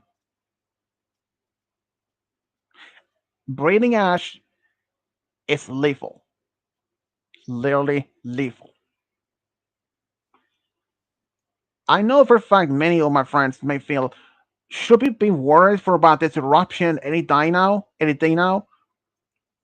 I may have to say, nah, not really. Even though they passed 600-year mark by Dana, even though they passed the mark that could have eruption, it's not in any danger. Johnson Park can erupt anytime. But based on the U.S. Uh, Geological Research Survey, the magma chamber of the Yellowstone Park is not even half full. They can scan the ground, and the magma chamber is not even half full. If any of my friends have seen the movie 2012, based on when the Mayan calendar ends and all that, that happens because Yellowstone Park is the volcano in the movie that has eruption. I'll tell you, it's massive. It's, yeah, and that volcano is active. Looking around the mountain that had an explosion back in 1980, St. Helens. People knew there was a mount that was a volcano, but it's still active. It is not even dormant. I mean, look many other volcanoes around the world, like Krakatoa, Pacific Ocean. That when it exploded, I read that there weren't even British naval ships not that far from the island, and those sailors from that day on and rest of their lives went completely deaf. The sound traveled far. It burst their eardrums on them. They were only like several miles away from the island that it happened. But they're one of the earliest recorded volcanoes that pretty much everyone, even like Game Gear, probably know about it. Vesuvius. 1779 80, when Pompeii was buried. Was another thing. When that happened, in just before them, people didn't even know that wasn't even the volcano. They believed it was just a simple and just ordinary mountain. But they were all wrong. When the mountain exists one day in August, boom. And like when that happened, bye bye, Pompeii. But Pompeii was not the only city that was buried. There was total three different cities. I mean, when they excavated Pompeii back in the early 19th century, the 20th century, they literally found a lot of things like fresco built mural paintings on the walls that was pretty much pristine condition. In fact, they found bread and still in the oven, well preserved, and it looked like you can just pull it out and start eating it. But I would not recommend it. After all, that bread is over 1900 years old and it's hard as rock. And just saying, if you really want to do that, yeah, lose your teeth then. But super volcanoes is one thing that you don't want to play around with. I think there's about total 6 or 7 that's around the world. Toba, that had eruption thousands of years ago, is one of them. But yeah, it's volcanoes is one of the elements or natural disasters you don't want even to experience. Believe me, it's absolute the worst. Well, it's one thing.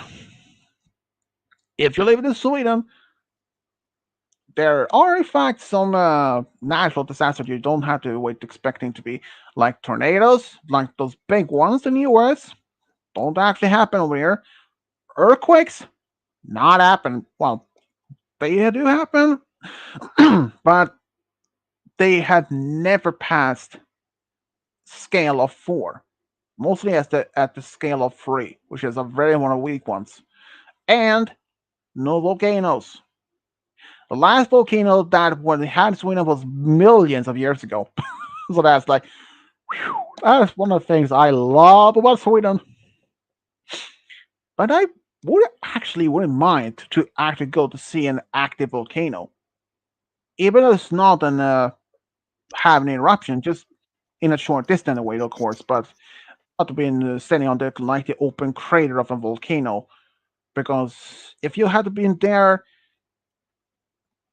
you had to be wearing this one of those type of hazmat suits. So yeah. Wow. Okay. I passed the 140R mark there. So yeah, I probably should end the stream here, anyways. Well, no one else showed up other than Mr. Blue and Mr. Red. No, wait, Mr. Blue and Mr. Pink. Isn't that right, game guy? The very red shade of pink.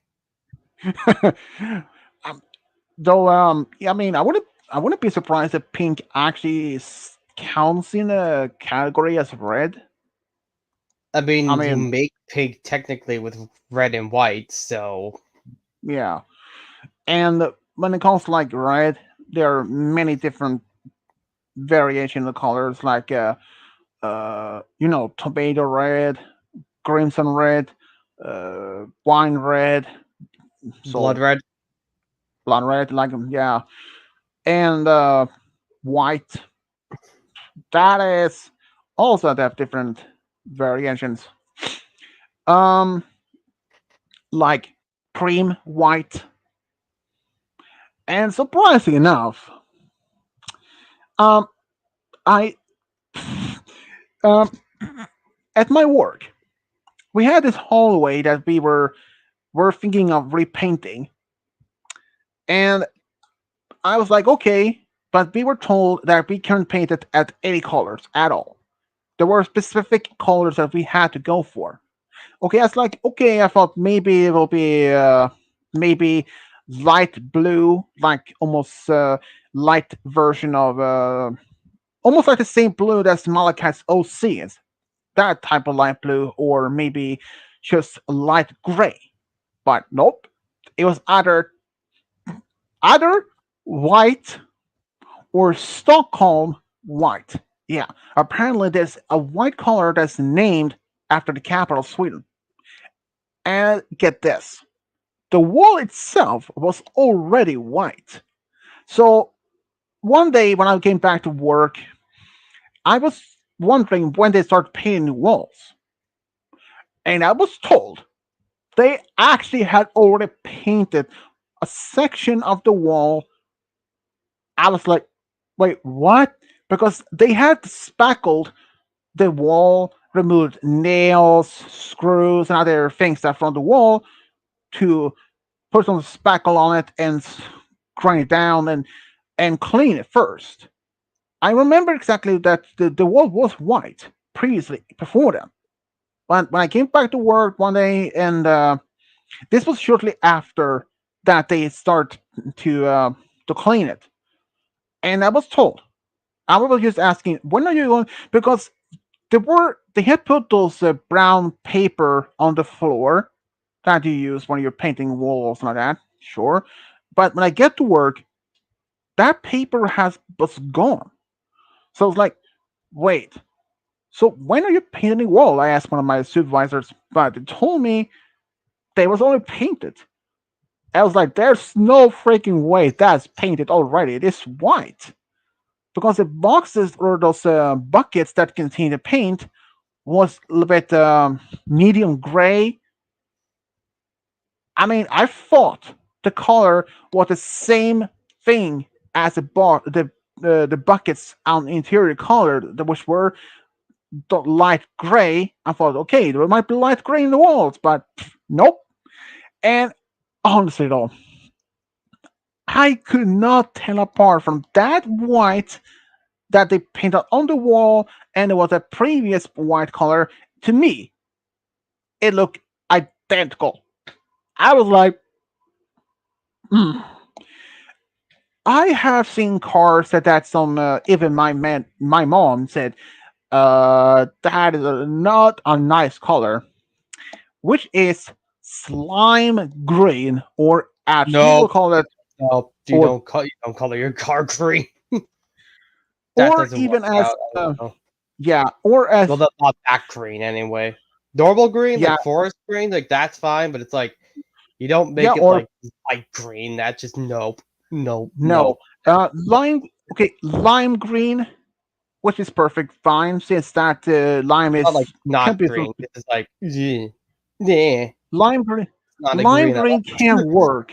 I mean, lime Lime green, green I guess, like can. yeah, lime green's pretty good, but Yeah, I'm that's thinking that like works because yeah, but since lime green is can be up in different shades, like a little bit darker, a little bit light green, but also lime green, no, yeah, pine green, also pine green from pine trees or Swedish. palm trees green.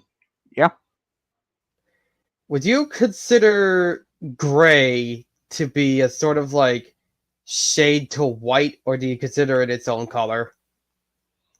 I better consider it its own color. Really? Because I always saw green as like a very dark white. That's just always Hmm, what it looked like to me. hmm. But there is one other color that also my mom said that would not work on cars. Booger green, like from your nose, booger I green. mean, yeah. But there is one color or paint on the car that I had only seen a handful of times.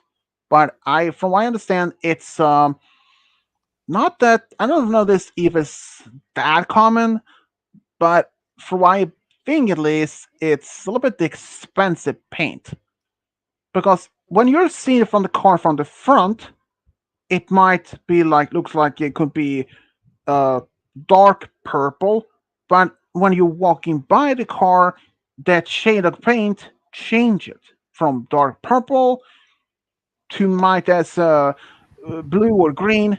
It's like metallic changes. That's called chameleon. Bingo, that one. Yeah, I only seen that like a handful of times, like half a dozen of times. So, where do you think you're going? That color on a paint on a car is awesome, but I think it's a little bit expensive. It's just not like a. I mean, it's pretty cool. And but racing cars like NASCAR, they will not have that on that as a paint because, as we know, NASCARs end up crashing or burning. So why would anyone put out some expensive paint on a car if they're going to use it in a race? I don't think that's. But unless it's also street racing, that might work. Or just having those muscle cars like a Mustang or Corvette, I mean, having like green's that not paint that on it. bad. It My mom doesn't think green should be a good color for a car. But I disagree because the only kind of car green does match for a good kind of color is the Jeeps. true, but that also depends on which type of shade of gray, the green. Don't take me wrong, but your mom might be right. It's some of the green colors might not even work, like slime green. Ugh, don't tell me about that. But those green are like a palm green or pine green or just forest green or just light um I mean, or hell, just light green. I can even see turquoise for a color for a dune buggy. That works. Yeah, but you want to know Oh, what color? You want to know what color drives me absolutely insane whenever I see it on the car? Cyan. Black. I cyan. like I like Hmm. black. Black on a car looks so good. But if I have to see Hmm. one more cyan car, I'm gonna lose my mind. It does not look good to me. Oh, dude. Blue's good. I love blue. Blue's an amazing color, but no, cyan Okay. does not work for me. Okay. Um. Cyan color, but if it's like metallic, I don't know. It would that just work? it It doesn't do it probably for me. Blue and science green, it's just basically like I a don't know. secondary sky blue. Sky blue's Yeah. I mean, fine, but like I don't know. okay. There's one type of when it comes to colors on cars, like in a paint, have like the chameleon that shift to different colors. It depends on how you look at it from the different direction of the car. That's awesome. But having cars that's if it's black or dark blue or even dark green, but it's That's more ridiculous. metallic in color in the paint, that is not a that I had to admit is a badass. Not a that is not joke. That is something I like. I mean, having a dark blue, like maybe not that like a navy blue, but more like a maybe like Well, sky blue. what about freedom blue? Huh? That's a color. Yeah, it actually What do you say? is. There's even What do you Patriot say? blue. The most American blue ever conceived. Huh. I don't know at all. I had never heard of that one. Um, just but yeah, metallic colors like that is something I would like. Before I end, Let's get Malachite, I have to ask: do you know of any uh alien ship crash in the 1940s? Not really. I mean, they have. I mean, not no, not really, because that ain't too common. Um, ever heard of the show Fact or Faked Paranormal Files? Nope. They always try and look into cases of things that people see, but then they always just trying to prove that they're all just myths and just basically not even real and all this shit. One case that I found very interesting was this guy. He was filming some airport or base just by his house fence, and as he was recording about, he caught his eye caught something in the sky in the very far distance, and it was like a triangle shaped UFO with five lights in the shape of a V on it. And the Hmm. only possible thing that they said it was, and none of them can make contact with the craft, not even the communications airplane that was seen in the clip of the case. They Are you proved and they proved that it was a myth and that all the craft was just a hand glider. are you referring to the Phoenix lights? Huh? The Phoenix lights that you're referring to, Malachite? No, Huh? Because they that's said something where this case. They look into different cases one at a time to see if they saw aliens or whatever they saw. Like if they saw a vanishing person, they were trying to prove it's a myth and all this shit. I'm like, why? Hmm. Because they Yeah, don't but believe in it. Simple. But this this case really befouled me. All you see in the clip is a communications aircraft, a guy filming in their base with a communications aircraft, and then he captures a triangle shaped UFO. And all they proved that was they tried to prove it was like an RC jet or a kite, but their best solution to the whole thing was they proved it was a hand glider. hmm. Yeah, but that's I'm like, because bullshit. there is actually one other case similar from the 1997 in Arizona, Phoenix. There was a triangle shaped lights in the sky which had this red, orange Are you talking lights about the on it. fire in the sky? This was from the 97, so I don't know. This Do was you some know what? decades ago. Do you know what? What other kind of case befalls me on that show? What? There is they showed a white light over the dunes of Utah. It was like over the white sands of Utah. They captured this this guy and a few friends captured this bright light like in the size of a neon beam, just hitting the ground all of a sudden, and it ricocheted off the ground, went up, then started falling back towards the ground. But this time when it struck the ground, it went boom. Hmm. No, And they there is proved another that thing thing to that's be some myth. I don't know how they proved it was a myth and all that, but it looked like a real hmm. craft to me. It was like in a thin dome shape of a UFO. No, there is another thing about the UFOs. There had actually been very increased sightings in Japan in Fukushima after a nuclear reactor exploded, and had increased every day. And okay, when I mentioned about the alien crash, okay, have you even heard of Roswell crash or incident? Uh, I heard that Roswell, New Mexico has a UFO shaped McDonald's. Well, Roswell was that is based on an actual supposed event in 1947, but this identified object crash in desert. They later found this claim that they found this gray aliens bodies scattered at the site. Even this was just before the Air Force was even formed. About the same year, but I know exactly when though. Um, but just after the day that it happened, the military announced or did mention it in the newspaper, the local newspaper, about this mysterious object had been crashed in desert. But the next day, they withdraw the claim and put another explanation was an air balloon, a weather balloon. In fact, there is one of the most pictures of this, a man holding, look like the tin-foiled materials in his hands. You should probably read about it. It's kind of like the Mecca. It's it was actually near a uh, part of this site, the crash site or this debris was in Corona, not the virus, but place in New Mexico. I mean, they say that that they see UFOs and they snap pictures of it. I say the picture speaks for itself.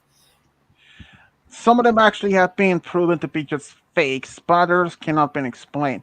There Uh, is, but there is one thing: UFOs, not a modern time thing. They had been sightings of UFOs in antiquities. Like there are in fact some claim that claims I've seen some UFOs carvings in the pyramids of Giza. But yeah, but a lot of the scientists of UFOs had actually been like I did the Tim Game Guy earlier. Like the Men in Black is actually being aliens from that, and they claim to be part of this U.S. government or something. That I told them that they actually have been stories of people that Oh, had that was what you were claimed, talking about? yeah. I wasn't really paying attention. Oh, dude, really? You're an Of idiot. course, I know what the. Yes, I You're an know. idiot. I'm an idiot. My brain's as small as a E. I don't need to be reminded. But yeah, so basically, back in this the 50s and up to like 70s, I believe it was, people claimed that seen UFOs, but after they've been telling some few people that seen the I mean, mysterious object, Jimmy they had Carter claimed to have been reported a UFO. approached. I mean, Jimmy Carter reported a UFO sighting. Yeah, I don't see anything of them putting him in an asylum for being nuts. he. The thing is, I did mention that also that he said that he promised when he was elected to president, he will come forward with more information. But after he did, he never did. He withdraw his claim of all that promise.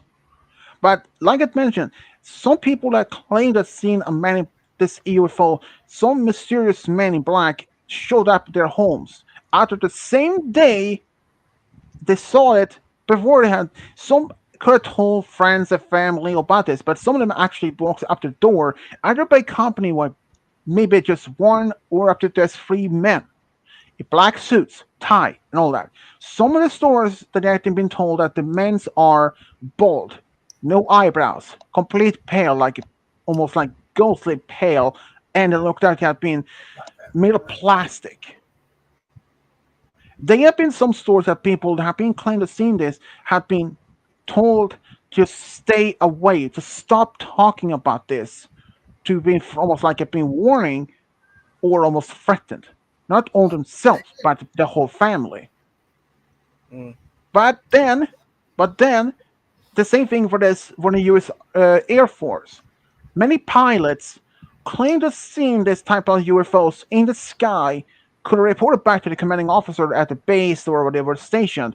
They've been either told just keep shut up about it, or even signed documents like a non-disclosure document or agreement not to mention this even afterwards.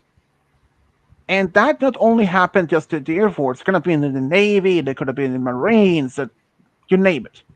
But then, as early as the 2010s, I believe, it was actually then announced by the US government and even the Department of Defense.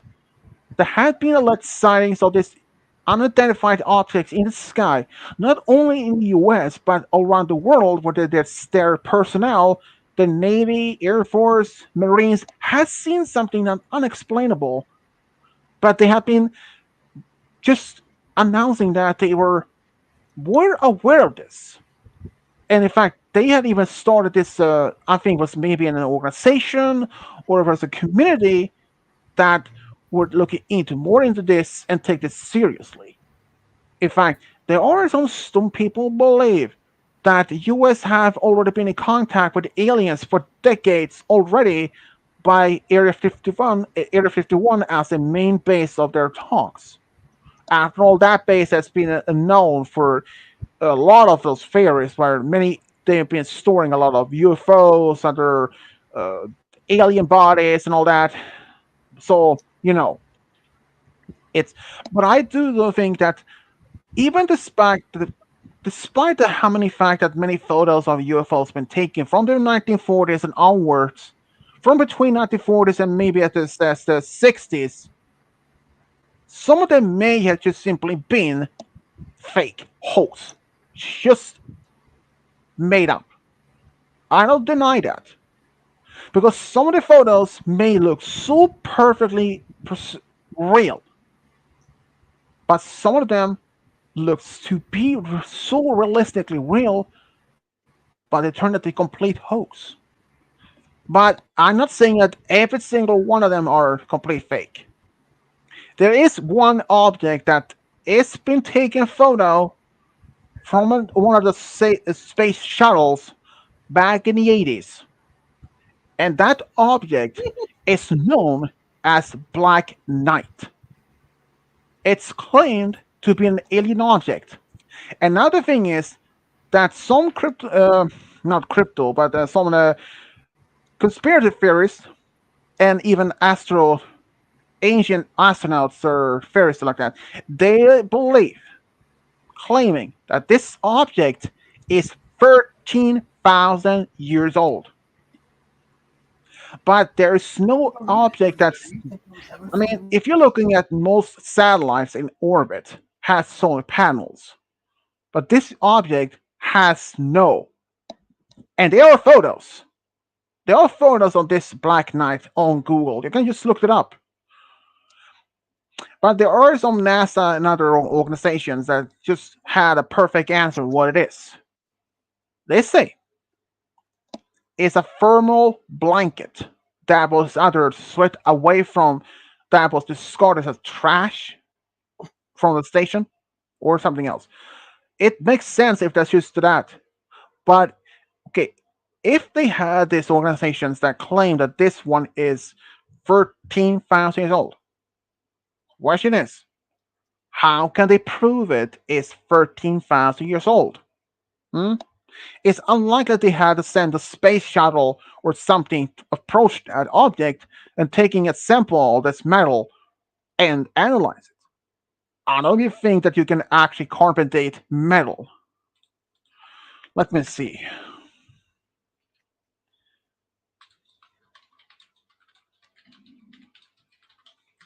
Can metal be carbon dated? No. Probably. This means for radiocarbon dating to be possible, the material must have been part of a living organism. That means it's like stone, metal, pottery cannot be usually directly dated by means of unless there are some organic material embedded or left as a residue. So unless if it's made of pure metal, it's impossible, almost unlikely there will be any, unless there are in fact some dating methods that can use to dating metals. But those photos that there's been taken of this Black Knight object is from a far distant. There are no like clear pictures of it. That's all I can say. So I really don't believe it's 13,000 years old.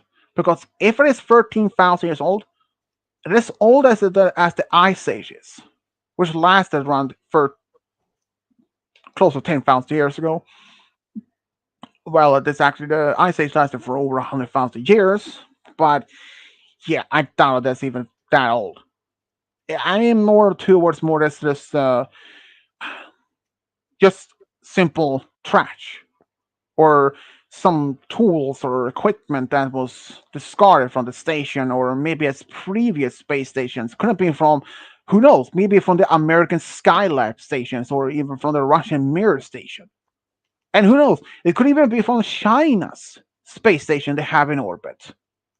Who knows? It could even be in an old satellite that had been crushed and buckled up to like that and spanged up to them from other objects in space. Because if there was a satellite, there would have been at least some remnants of that, but don't think so.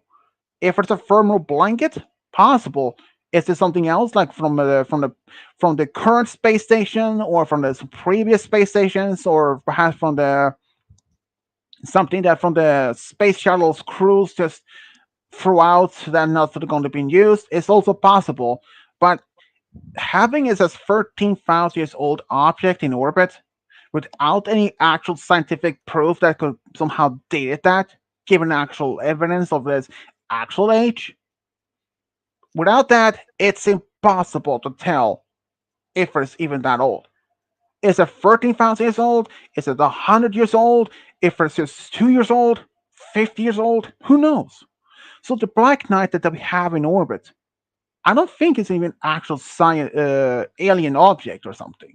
More like human item. That's it. It could be just an old equipment that had if it been discarded by someone. I mean, it's not impossible because just look, the orbit around Earth is filled with thousands old satellites. Some have been had been unused, had been orbiting Earth for decades, since the 70s and onwards. Some of the satellites had been up there, still operational, others are not.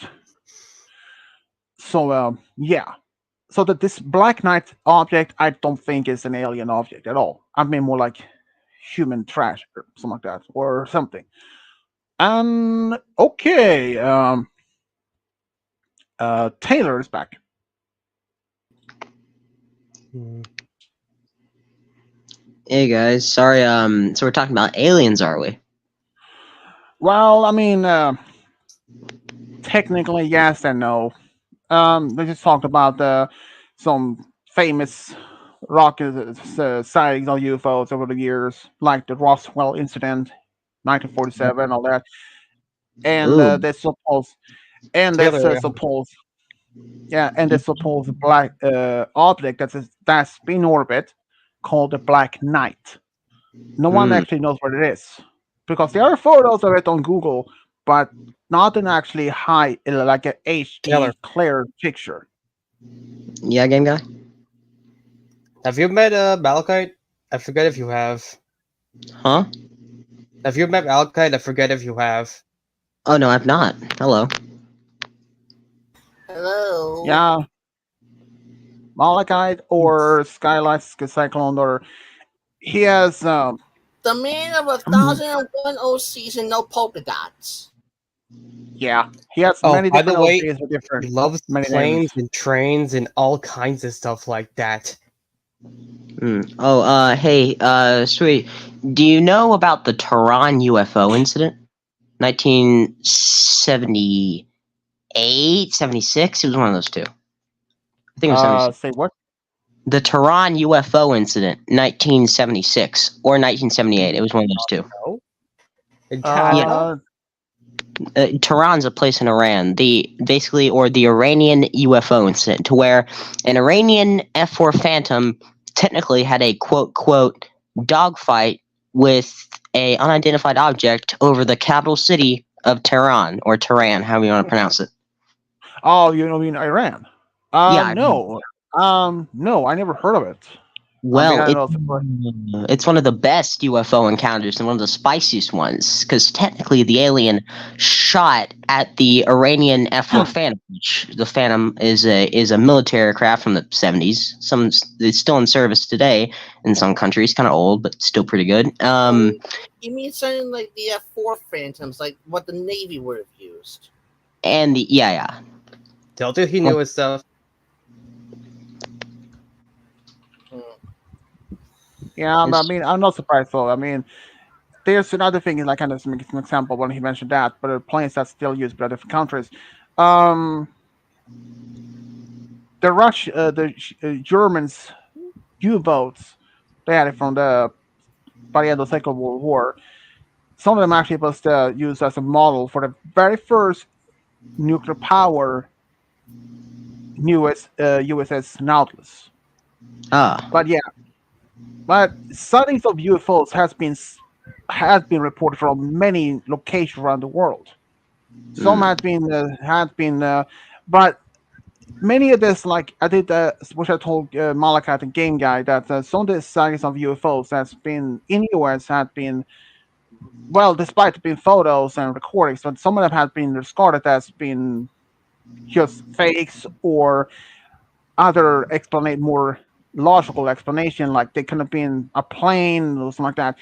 As one, 1997 Arizona, Phoenix, there was this triangle-shaped object, but for many years they thought that was a UFO, but many still believe so, but there were no planes in the area. And there is one plane, one's video actually that you can look at as look on. This was on YouTube, I think. It's called Stone Skip UFO.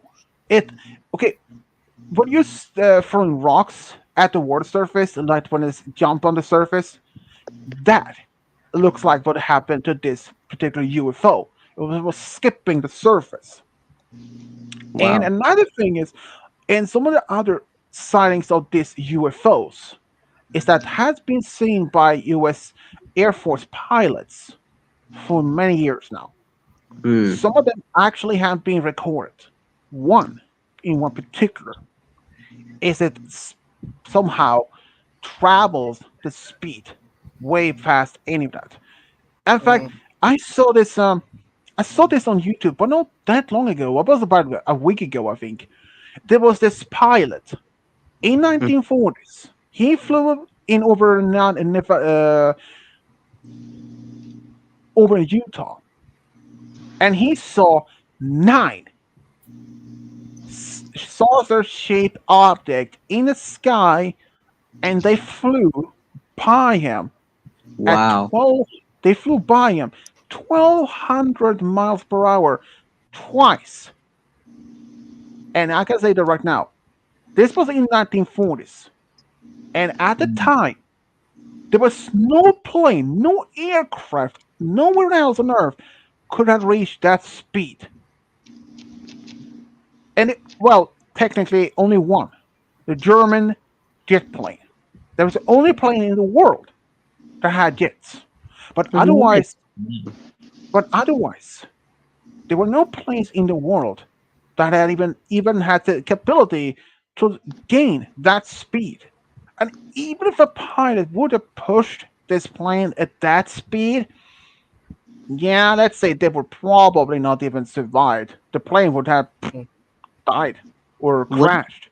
would it happen to have been a P-51 Mustang? Because if it was, I know what incident you're talking about. There was something similar that happened in 1945 over, I think, France, where a P-51, one of my favorite, one of the actually the plane I have as my avatar, intercepted a UFO. I'm looking for it somewhere. Um. Oh, bye, Taylor. But yeah. Yeah, I'm They know curious their if quick Malachite magic actually tricks knew of what plane that disappearance. was.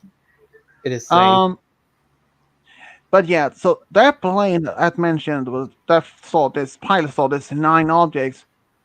They flew by by 1,200 miles per hour, which is the fastest that even the fastest plane in US could not ever reach that speed.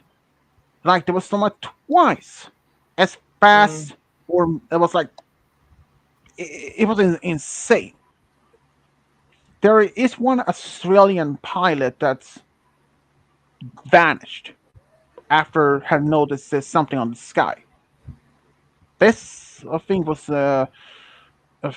in the 80s or 90s. I don't remember it's exact though, but I can say right now he has never been found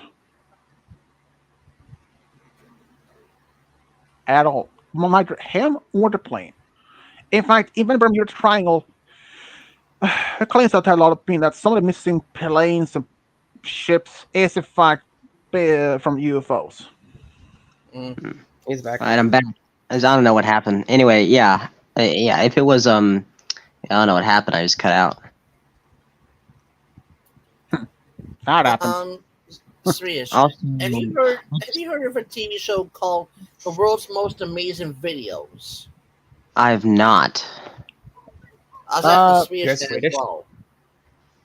Hmm. did you say Oh, a TV show or It was a TV show called World's Most Amazing Videos. hmm. don't think so, and doesn't even ring a bell. Oh, by the Eh, way, to the thing, the Iranian thing I was talking about, I posted in the chat. If it's like a YouTube link. Mm. Yeah, I actually have looked it up on it's on Wikipedia as well. Uh, 1976. yeah, I was. Yeah, it was. I knew it was either 78 Yeah, or there was 77. there was this F4 Phantoms 2 yet in the Scepter. Yeah, it's an interceptor.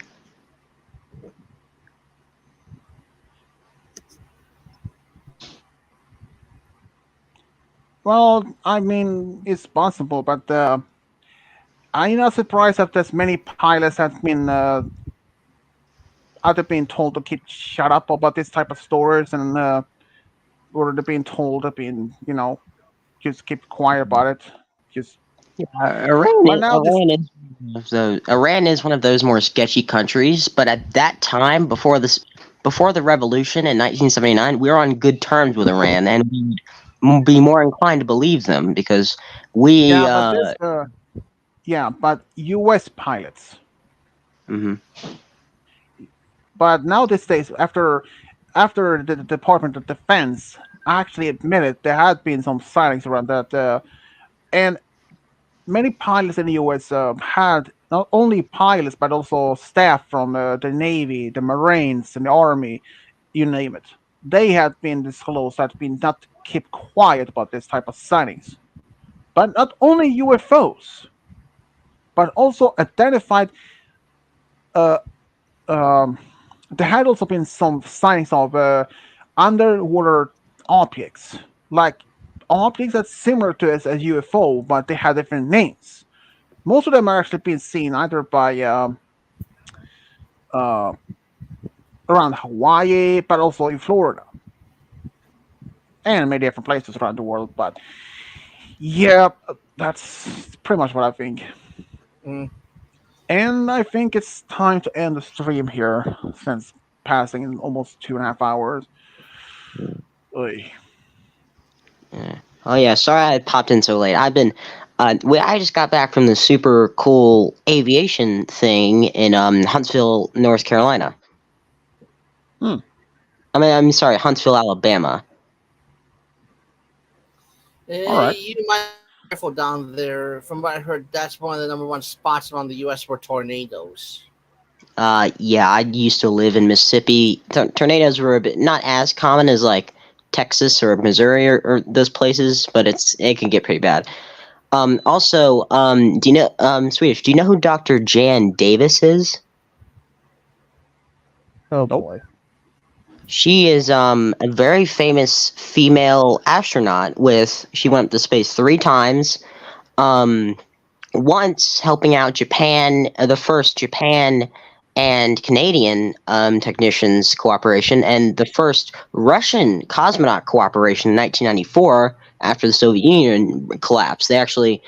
She was one of the ones who assisted when the Soviet guy, for the very first time, came aboard a NASA spaceship. She has over 600 hours of space time. I got to shake her hand. Like, she was very nice. I got to have a conversation with her. She was very nice, and she's amazing. Or her description of everything. Hmm. That's cool. I Damn. mean, have you guys ever heard of the astronauts for a short time on the space station actually have an espresso machine on there? Mm. A what machine? Espresso, Oh, coffee okay. machine. Wow. Yeah.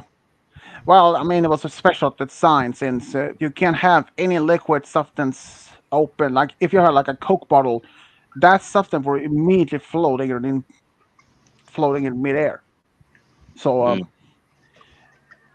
Mm. they actually did bring some. Ugh.